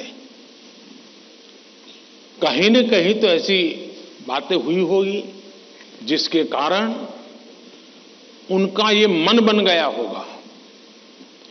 कभी आपने कहा होगा कि मैं अपनी सहेली को मिलने जा रही हूं, और माँ बाप ने अगर बाद में पता चला कि आप तो उस दिन उसके यहां गई नहीं थी, तो ट्रस्ट डेफिसिट शुरू हो जाते। यार उसने तो कहा था वहां जाऊंगा, लेकिन मान लीजिए वहां गए नहीं, लेकिन आकर के कह दिया कि मैंने तय किया था उनके यहां जाऊंगा, लेकिन रास्ते में मेरा मन बदल गया तो मैं वहां चला गई थी। तो कभी भी ये ट्रस्ट डेफिसिट की स्थिति पैदा नहीं होगी। और एक विद्यार्थी के नाते हमें जरूर ऐसा सोचना चाहिए कि कहीं ऐसा तो नहीं है कि मैंने कहा था मम्मी आप सो जाओ, चिंता मत कीजिए, मैं तो पढ़ लूंगा, और मम्मी चुपके से देखती और मैं सो रहा हूं, तो फिर ट्रस्ट डेफिसिट हो जाएगा। ये तो कह रहा था मैं पढ़ूंगा, लेकिन पढ़ नहीं रहा है, सोया पड़ा है। आप कहते थे कि मां मैं अब 1 सप्ताह तक मोबाइल को हाथ नहीं लगाऊंगा, लेकिन छुपके से दिख रहा है मां को घरे, तो फिर ट्रस्ट डेफिसिट पैदा हो जाती है। क्या आप जो कहते हैं उसको सचमुच में पालन करते हैं क्या? अगर आप पालन करते हैं तो मैं नहीं मानता हूं कि पेरेंट्स को या टीचर्स को इस प्रकार की ट्रस्ट डेफिसिट की स्थिति पैदा होगी, आपके प्रति अविश्वास का कारण बनेगा। उसी प्रकार से मां बाप को भी सोचना चाहिए। कुछ मां बाप को ऐसी आदत होती है, जैसे मान लीजिए किसी मां बाप ने, मां ने बहुत बढ़िया खाना बनाया है और बेटा आया, किसी न किसी कारण से उसका खाने का मन नहीं है, लेकिन बहुत कम खाया, तो मां क्या कहेगी? जरूर कहीं खा करके आए होंगे, जरूर किसी के घर में पेट में भर करके आए होंगे। तो फिर उसको चोट पहुंचती है, फिर वो सच बोलता नहीं है। फिर मां को ठीक रखने के लिए, ठीक है चलो अच्छा लगे बुरा लगे, मैं जितना मुंह में डाल, पोस्ट ऑफिस में डालता हूं डाल दूंगा। ये ट्रस्ट डेफिसिट पैदा हो जाता है। हर घर के अंदर ये अनुभव आता होगा। आपको माताजी ने, पिताजी ने मानो आपको पैसे दिए और आपको कहा 1 महीने का तुम्हारा ये 100 रुपया तुम्हें देते हैं पॉकेट का, और फिर हर तीसरे दिन पूछते हैं वो 100 रुपये का कह दिया। अरे भाई तुमने 30 दिन के लिए दिया है ना, दूसरा मांगने तो आया नहीं तुम्हारे पास, तो भरोसा करो ना। अगर भरोसा नहीं तो नहीं देना था। ज्यादातर मां बाप के केस में ऐसा होता है, रोज पूछते हैं अच्छा वो 100 रुपया, हाँ कोई ये तो पूछ सकता है, पूछने का तरीका हो सकता है। कोई कहे बेटा उस दिन पैसे नहीं थे, तुम्हें 100 ही रुपये दिए थे, तुम चिंता मत करना, जरूरत पड़े तो कह देना। तो उस बेटे को लगे नहीं मेरे माता पिता ने मुझे 100 रुपया, देखो आपकी पसंद की बात आई तो ताली बजाते हो आप लोग।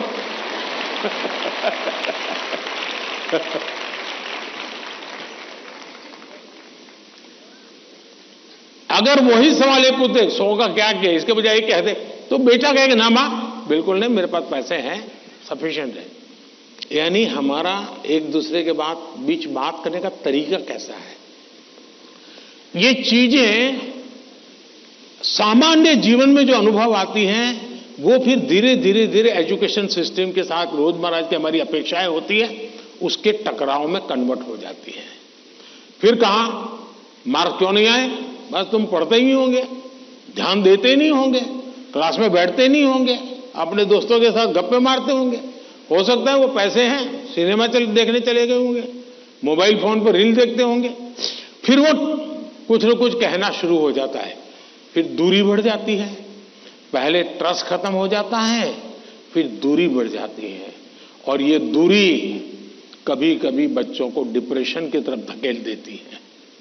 और इसलिए मां बाप के लिए बहुत आवश्यक है, उसी प्रकार से टीचर्स ने भी बच्चों के साथ इतना खुलापन रखना चाहिए सहज रूप से अपनी बात कह सके।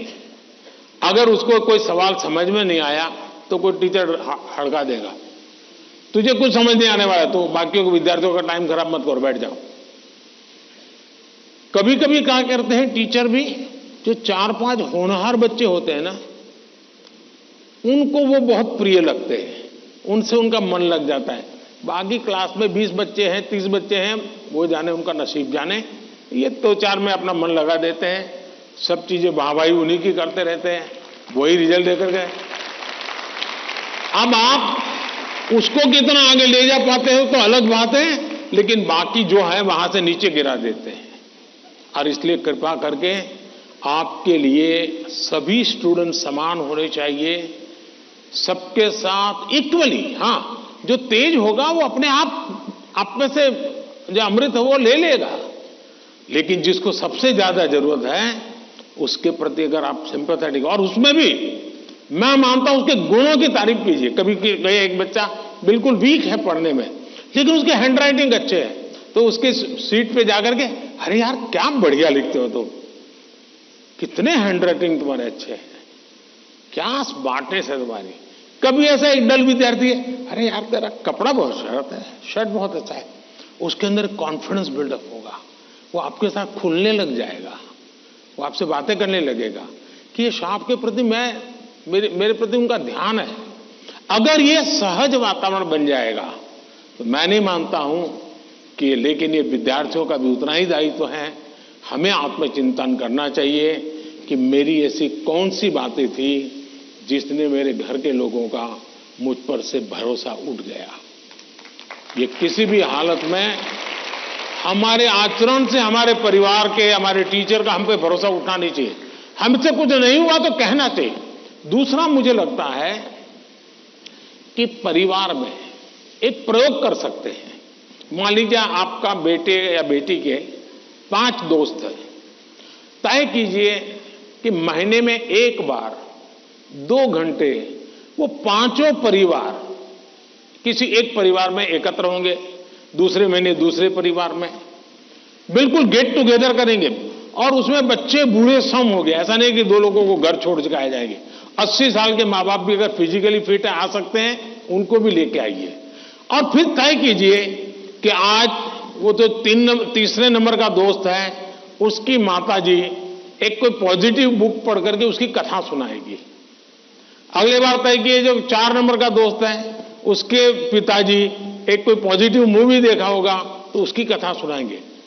जब भी आप 1 घंटे का गेट टुगेदर करें, सिर्फ और सिर्फ उदाहरणों के साथ, किसी रेफरेंस के साथ पॉजिटिव चीजों की चर्चा करें, वहां के किसी के रेफरेंस से नहीं।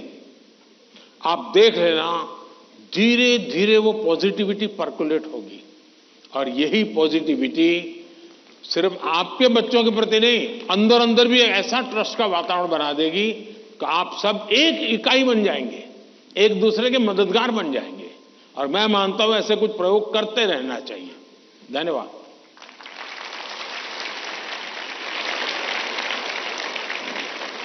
पीएम सर, परिवार में विश्वास महत्वपूर्ण है।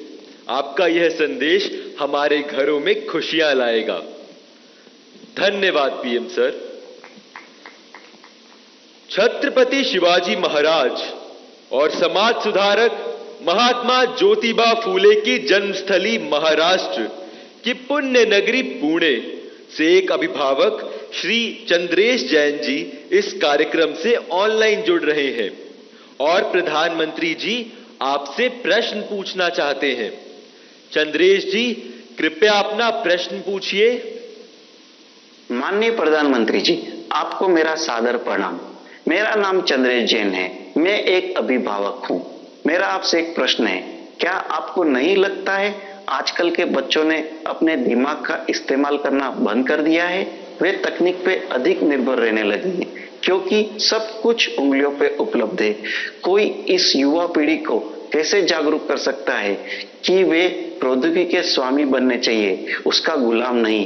कृपया मार्गदर्शन कीजिए। धन्यवाद। थैंक यू चंद्रेश जी। आदिवासी जनजाति के लोक नायक स्वतंत्रता सेनानी बिरसा मुंडा की जन्मभूमि झारखंड के रामगढ़ जिले से एक अभिभावक श्रीमती पूजा श्रीवास्तव जी ऑनलाइन माध्यम से इस कार्यक्रम से जुड़ी हुई है और प्रधानमंत्री जी आपसे प्रश्न पूछकर अपनी शंका का समाधान चाहती है। Puja, please ask your question. Namaskar, Honorable Prime Minister Sir. My name is Kumari Pooja Srivastav. I am a parent of Priyanshi Srivastav studying in Sri Guru Nanak Public School, Ramgarh, Jharkhand. Sir, I want to ask that how I can manage my daughter's studies with using social media platform like Instagram, Snapchat, Twitter. Please guide me on this. Thank you, sir. Thank you ma'am. Himachal Pradesh Shivalik पहाड़ियों की तलहटी में स्थित हमीरपुर जिले के TRDAV school Kangu के एक छात्र अभिनव राणा ऑनलाइन माध्यम से जुड़ रहे हैं और प्रधानमंत्री जी आपसे एक प्रश्न पूछना चाहते हैं। अभिनव, कृपया अपना प्रश्न पूछिए। Honorable Prime Minister Sir, Namaskar. My name is Abhinav Rana. I am a student of TRDAV Public Senior Secondary School, Kangu, District Hamirpur, Himachal Pradesh. Sir, my question is, how can we educate and encourage students to manage exam stress effectively while also harnessing the benefits of mobile technology as a tool for learning rather than letting it become a distraction during crucial study periods? Thank you, sir. Thank you Abhinav. प्रधानमंत्री जी, चंद्रेश जैन, पूजा और अभिनव जैसे अनेक लोग जीवन में social media और technology के बढ़ते दबाव की स्थिति से परेशान हैं। वे सभी तकनीक पर निर्भरता एवं इसके अधिक प्रयोग से होने वाली दुष्प्रभाव से कैसे बचें? कृपया इस विषय में उचित परामर्श प्रदान कीजिए। देखिए, हमारे यहाँ शास्त्रों में भी कहा गया है और सहज जीवन में भी कहा गया, किसी भी चीज का अति किसी का भला नहीं करता है। हर चीज उसका एक मानदंड होना चाहिए, उसके आधार पर होता है। अगर मान लीजिए मां ने बहुत बढ़िया खाना बनाया है, न्यूट्रिशन की दृष्टि से रिच है, टेस्ट आपकी पसंद का है, समय भी खाने का है, लेकिन बस खा रहे हैं, मां परोसती जा रही है। क्या ये संभव है? क्या संभव है? क्या कभी कभी तो आप मां को कहो, नहीं मां बस बहुत हो गया, अब नहीं खा सकता हूं। करते हो कि नहीं करते हो? अपनी प्रिय खाना था, हर प्रकार से न्यूट्रिशन वैल्यू वाला था, वो समय भी ऐसा था, खाने का वक्त था, फिर भी एक स्टेज आ जाता है जब वो खाना आपके लिए तकलीफ कर सकता है, वॉमिटिंग करवाएगा, हेल्थ खराब कर देगा। आपका कितना ही प्रिय खाना आपको रुकना पड़ेगा। रुकना पड़ता कि नहीं रुकना पड़ता? वैसे ही मोबाइल के ऊपर कितना ही प्रिय चीजें, कितनी ही चीजें आती हो, लेकिन कुछ तो समय तय करना पड़ेगा। अगर आप, मैंने देखा है आजकल बहुत से लोगों को जब भी देखो लगे पड़े हैं। आपने देखा होगा, मेरे हाथ में कभी, बहुत रेयर केस में कभी मोबाइल फोन मेरे हाथ में होता है, क्योंकि मुझे मालूम है कि मेरे समय का मुझे सर्वाधिक उपयोग क्या करना है। जबकि मैं ये भी मानता हूं कि इंफॉर्मेशन के लिए मेरे लिए एक बहुत आवश्यक साधन भी है, लेकिन उसका कैसे उपयोग करना, कितना करना, इसका मुझे विवेक होना चाहिए। और ये दोनों जो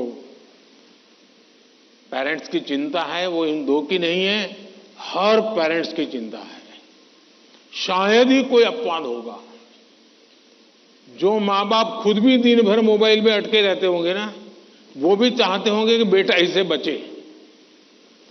और आपने देखा होगा, सबसे बड़ी बात, आपके जीवन को बहुत कुंठित कर देता है जी।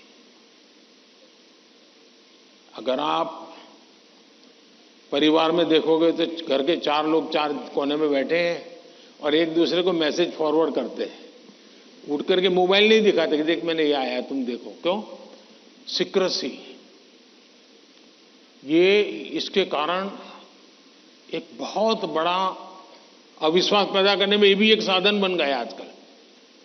अगर माँ ने मोबाइल फोन को हाथ लगा दिया, बस आ गया घर में तूफान।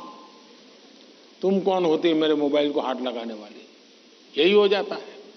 मैं समझता हूं कि परिवार में कुछ नियम होने, जैसे खाना खाते समय डाइनिंग टेबल पर कोई इलेक्ट्रॉनिक गैजेट नहीं होगा, मतलब नहीं होगा। सब लोग खाना खाते समय गप्पे मारेंगे, बातें करेंगे, खाना। ये हम डिसिप्लिन फॉलो कर सकते हैं। घर के अंदर मैंने पहले भी कहा है या दोबारा कहता हूं, नो गैजेट जोन, कि भाई ये कमरे में कोई गैजेट की एंट्री नहीं, हम बैठेंगे, बातें करेंगे, गप्पे मारेंगे। परिवार के अंदर वो ऊष्मा का वातावरण उसके लिए जरूरी है। तीसरा, हम हमारे खुद के लिए भी अब टेक्नोलॉजी से हम बच नहीं सकते हैं।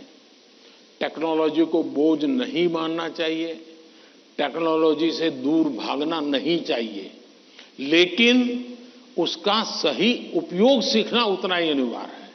अगर आप टेक्नोलॉजी से परिचित हैं, आपके माता पिता को पूरा नॉलेज नहीं है, सबसे पहला आपका काम है आज मोबाइल पर क्या क्या अवेलेबल है उनसे चर्चा कीजिए, उनको एजुकेट कीजिए और उनको विश्वास में लीजिए कि देखिए मैथ्स में मुझे ये चीजें यहां मिलती हैं, केमिस्ट्री में मुझे ये मिलती हैं, हिस्ट्री में ये मिलती हैं, और मैं इसको देखता हूं, आप भी देखिए। तो वो भी थोड़ी रुचि लेंगे। वरना क्या होगा, हर बार उनको लगता होगा कि मोबाइल मतलब ये दोस्तों के साथ चिपका हुआ है, मोबाइल मतलब रील देख रहा है। अगर उसको पता चले कि भाई इसमें ये पार्ट है, इसका मतलब ये नहीं कि माँ बाप को मूर्ख बनाने के लिए बढ़िया चीज दिखा दे और फिर दूसरा करे। ऐसा नहीं हो सकता है। हमने पूरे परिवार में पता होना चाहिए क्या चल रहा है। हमारे मोबाइल फोन का लॉक करने का जो नंबर होता है वो परिवार के सबको अगर पता हो तो क्या नुकसान होगा। परिवार के हर सदस्य को हर एक मोबाइल का अगर इतनी ट्रांसपेरेंसी आ जाए, आप काफी बुराइयों से बच जाएंगे, काफी बुराइयों से बच जाएंगे। कि भाई हर किसी को हर एक भले मोबाइल अलग होगा, लेकिन उसका जो कोड वर्ड है उसको मालूम है, तो ये भला हो जाएगा। दूसरा, आप भी अपना स्क्रीन टाइम को मॉनिटर करने वाले जो एप्स होते हैं उसको डाउनलोड करके रखिए।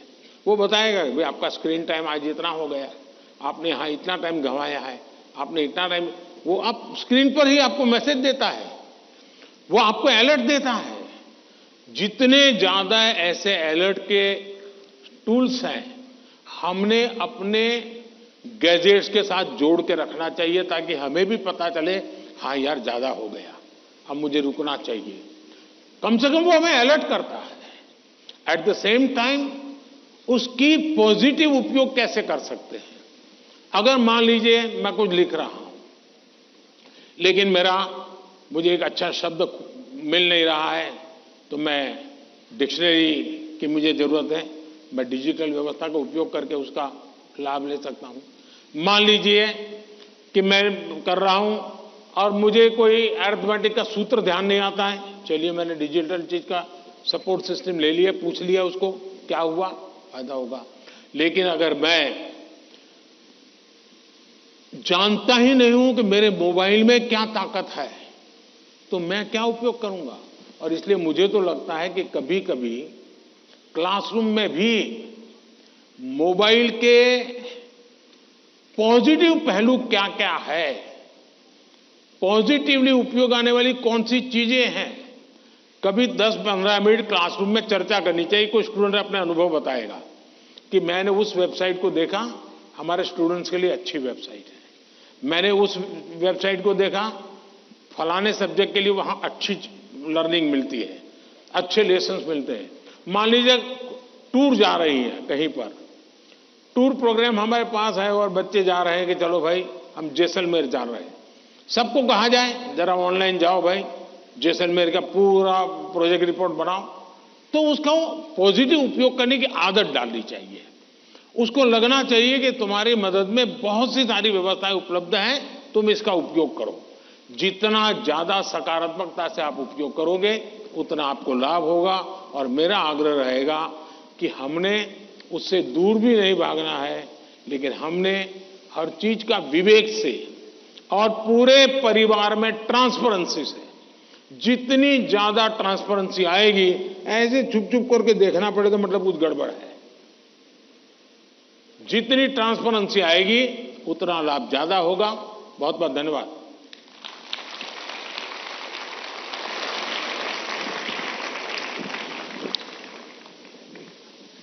पीएम सर, सफलता के लिए जीवन में संतुलन बहुत महत्वपूर्ण है।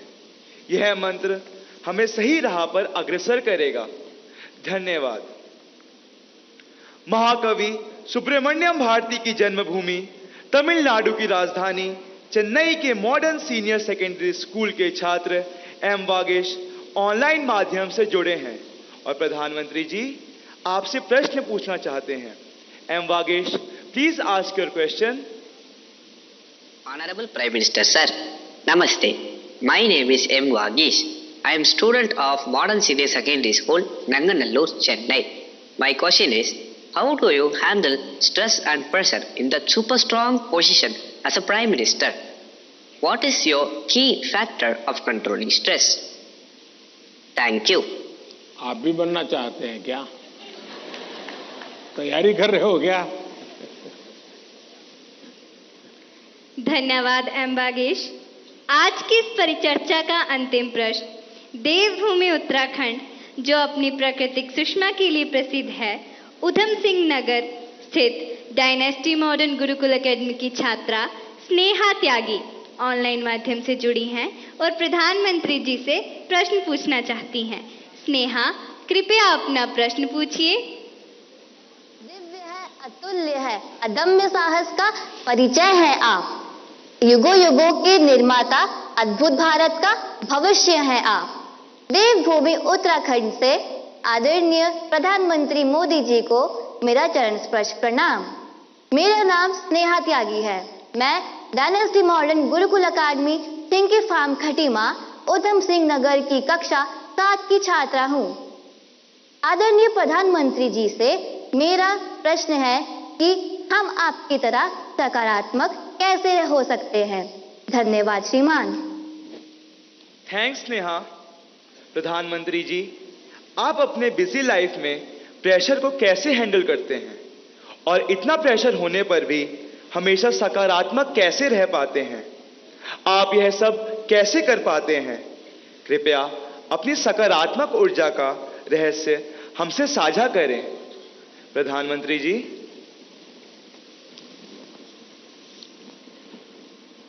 इसके कई जवाब हो सकते हैं। एक तो मुझे अच्छा लगा कि आपको पता है कि प्रधानमंत्री को कितना प्रेशर झेलना पड़ता है।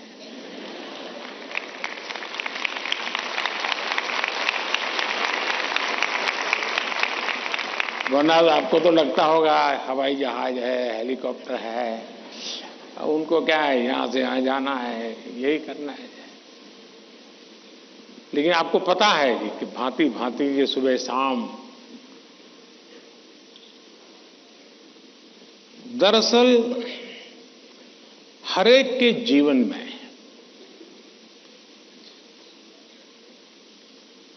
अपनी स्थिति से अतिरिक्त ऐसी बहुत सी चीजें होती हैं जिसको उसे मैनेज करना पड़ता है। जो उसने सोचा नहीं वैसी चीजें व्यक्तिगत जीवन में भी आ जाती है, परिवार जीवन में आ जाती है, और फिर उसको उसे भी संभालना पड़ता है। अब एक नेचर ऐसा होता है कि भाई बहुत बड़ी आंधी आई है, चलो कुछ पल बैठ जाएं, निकल जाने दो। कुछ संकट आया है, नीची मुंडी करो यार, समय जाएगा। शायद ऐसे लोग जीवन में कुछ अचीव नहीं कर सकते। मेरी प्रकृति है और जो मुझे काफी उपकारक लगी है, मैं हर चुनौती को चुनौती देता हूं।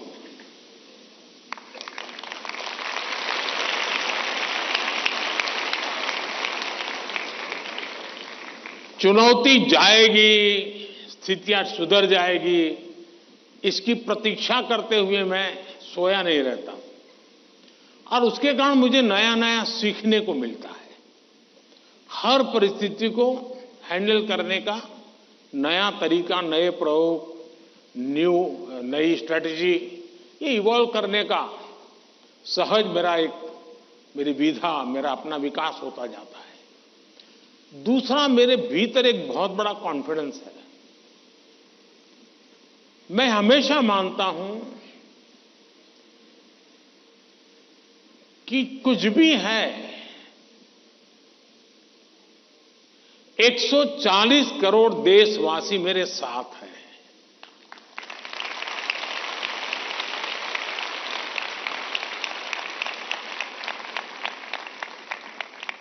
अगर 100 मिलियन चुनौतियां हैं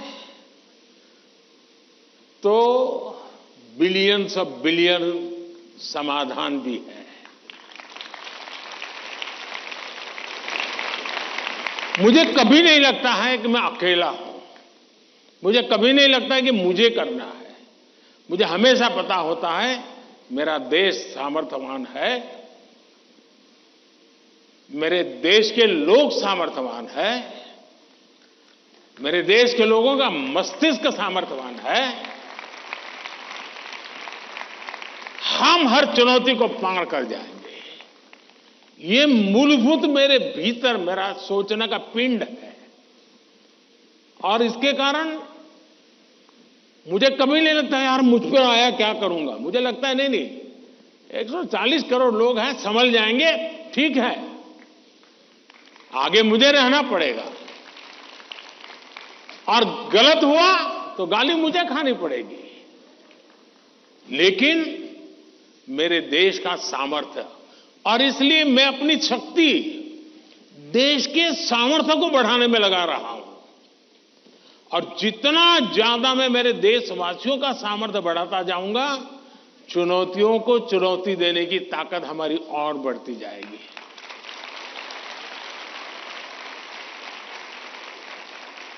अब हिंदुस्तान की हर सरकार को गरीबी के संकट से जूझना पड़ा है। हमारे देश में संकट है ही है, लेकिन मैं डर करके बैठ नहीं गया। मैंने उसका रास्ता खोजा और मैंने सोचा कि सरकार होती कौन है जो गरीबी हटाएगी।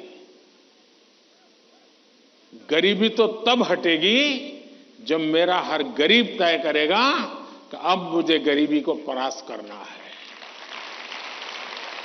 अब वो सपने ही देखेगा तो होगा कि नहीं होगा।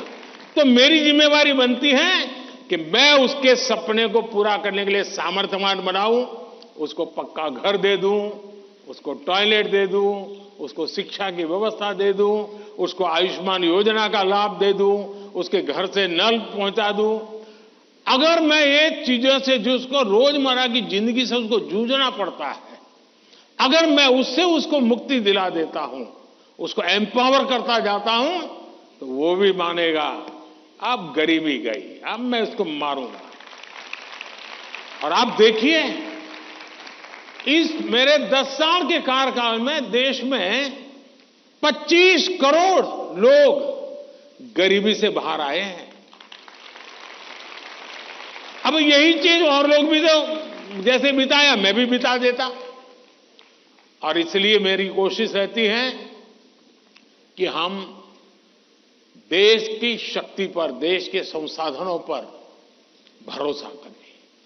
जब हम इन सारी चीजों को देखते हैं तो कभी हम अपने आप को अकेला महसूस नहीं करते। जी, मैं क्या करूं, मैं कैसे करूं, अरे मैं तो एक चाय बेचने वाला इंसान, क्या करूंगा, ऐसे नहीं सोच सकता हूं जी।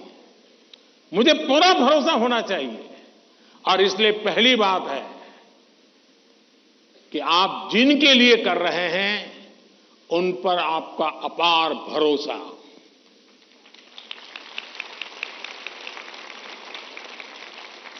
दूसरा, आपके पास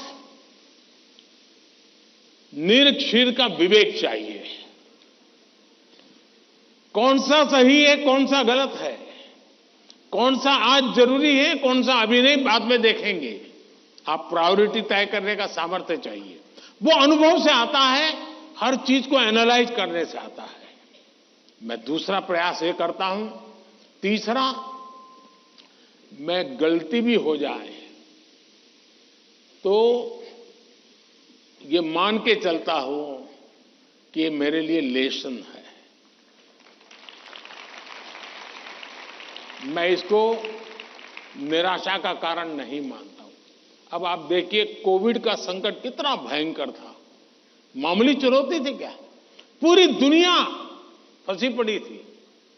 अब मेरे लिए भी था कि क्या करो भाई, मैं कह दूं, अब क्या करे, तो भाई वैश्विक बीमारी है, दुनिया भर में ऐसा ही है, सब अपना अपना संभाल लो। मैंने ऐसा नहीं किया।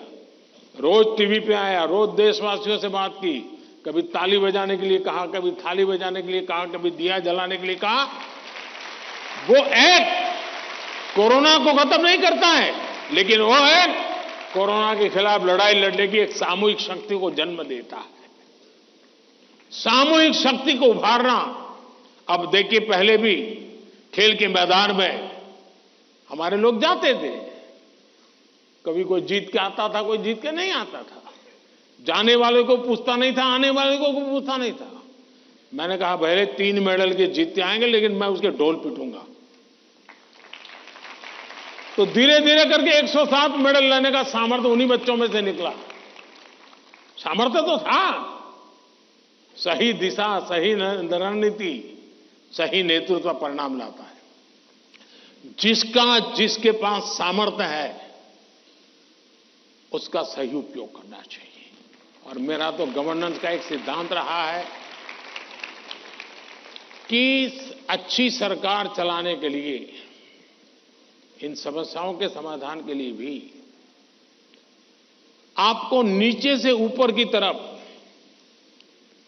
सही जानकारी आनी चाहिए, परफेक्ट इंफॉर्मेशन आनी चाहिए, और ऊपर से नीचे की तरफ परफेक्ट गाइडेंस जाना चाहिए।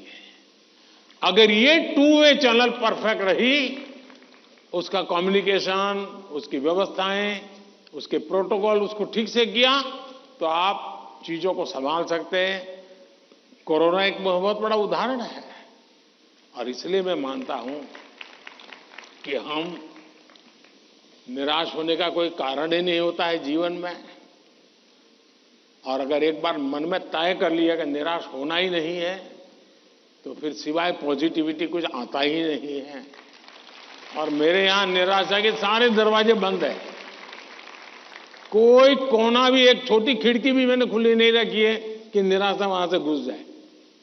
और आपने कभी देखा होगा, मैं रोता बैठता नहीं हूं जी। पता नहीं क्या होगा, वो हमारे साथ आएगा कि नहीं आएगा, वो हमसे भिड़ जाएगा क्या। अरे होता रहता है जी। हम किस चीज के लिए हैं? और इसलिए मैं मानता हूं कि जीवन में आत्मविश्वास से भरे हुए और अपने लक्ष्य के विषय में। और दूसरी बात है, जब कोई निजी स्वार्थ नहीं होता है,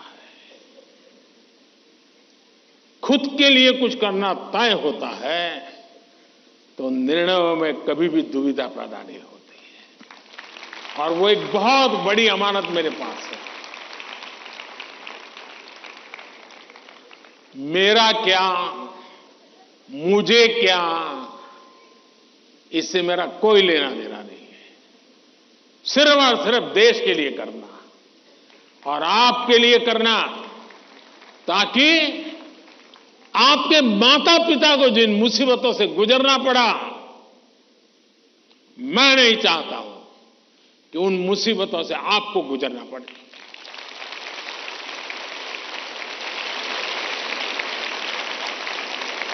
हमें ऐसा देश बना करके देना है दोस्तों, ताकि आपके भावी पीढ़ी को भी, आपके संतानों को भी लगे कि हम ऐसे देश के अंदर और पूरी तरह खिल सकते हैं, अपना सामर्थ्य दिखा सकते हैं। और ये हमारा सामूहिक संकल्प होना चाहिए। ये हमारा सामूहिक रिजॉल्व होना चाहिए और परिणाम मिलता है। और इसलिए साथियों, जीवन में पॉजिटिव थिंकिंग की बहुत बड़ी ताकत होती है। बुरी सी बुरी चीज में भी पॉजिटिव देखा जा सकता है, उसको हमने देखना चाहिए। धन्यवाद जी।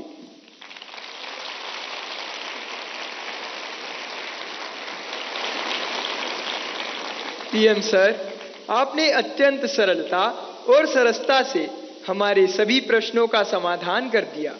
हम, हमारे अभिभावक और शिक्षक सदा आपके कृतज्ञ रहेंगे। हम सदा एग्जाम वॉरियर रहेंगे, वॉरियर नहीं। धन्यवाद माननीय प्रधानमंत्री जी। हो गए सारे सवाल? कुछ परिंदे उड़ रहे हैं आंधियों के सामने, कुछ परिंदे उड़ रहे हैं आंधियों के सामने, उनमें ताकत है सही और हौसला होगा जरूर। इस तरह नित बढ़ते रहे तो देखना तुम एक दिन, तय समंदर तक कम फासला होगा जरूर, तय समंदर तक कम फासला होगा जरूर। आप लोगों ने देखा होगा कि ये बच्चे भी जिस प्रकार से एंकरिंग कर रहे हैं, आप भी अपनी स्कूल कॉलेज में सब कर सकते हैं, तो उनसे जरूर सीखिएगा।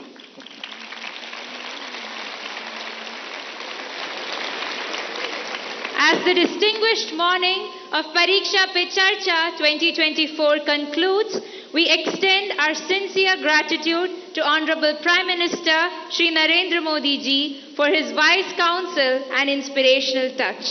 Today, Prime Minister Sir has exemplified the attributes of teaching as identified in the book Nannol. His suggestions have resonated and ignited the spirits of myriad of students, teachers and parents across our nation. Thank you once again, PM Sir. चलिए साथियों, आप सबका भी बहुत बहुत धन्यवाद। और मैं आशा करता हूं कि आप इसी उमंग उत्साह के साथ आपके परिवार को भी विश्वास देंगे, खुद भी आत्मविश्वास से भरे हुए और अच्छे परिणाम और जीवन में जो चाहा है उसके लिए जीने की आदत बनेगी और आप जो चाहते हैं वो परिणाम आपको प्राप्त होगा। मेरी आप सबको बहुत बहुत शुभकामनाएं हैं। धन्यवाद। आइए, चलिए।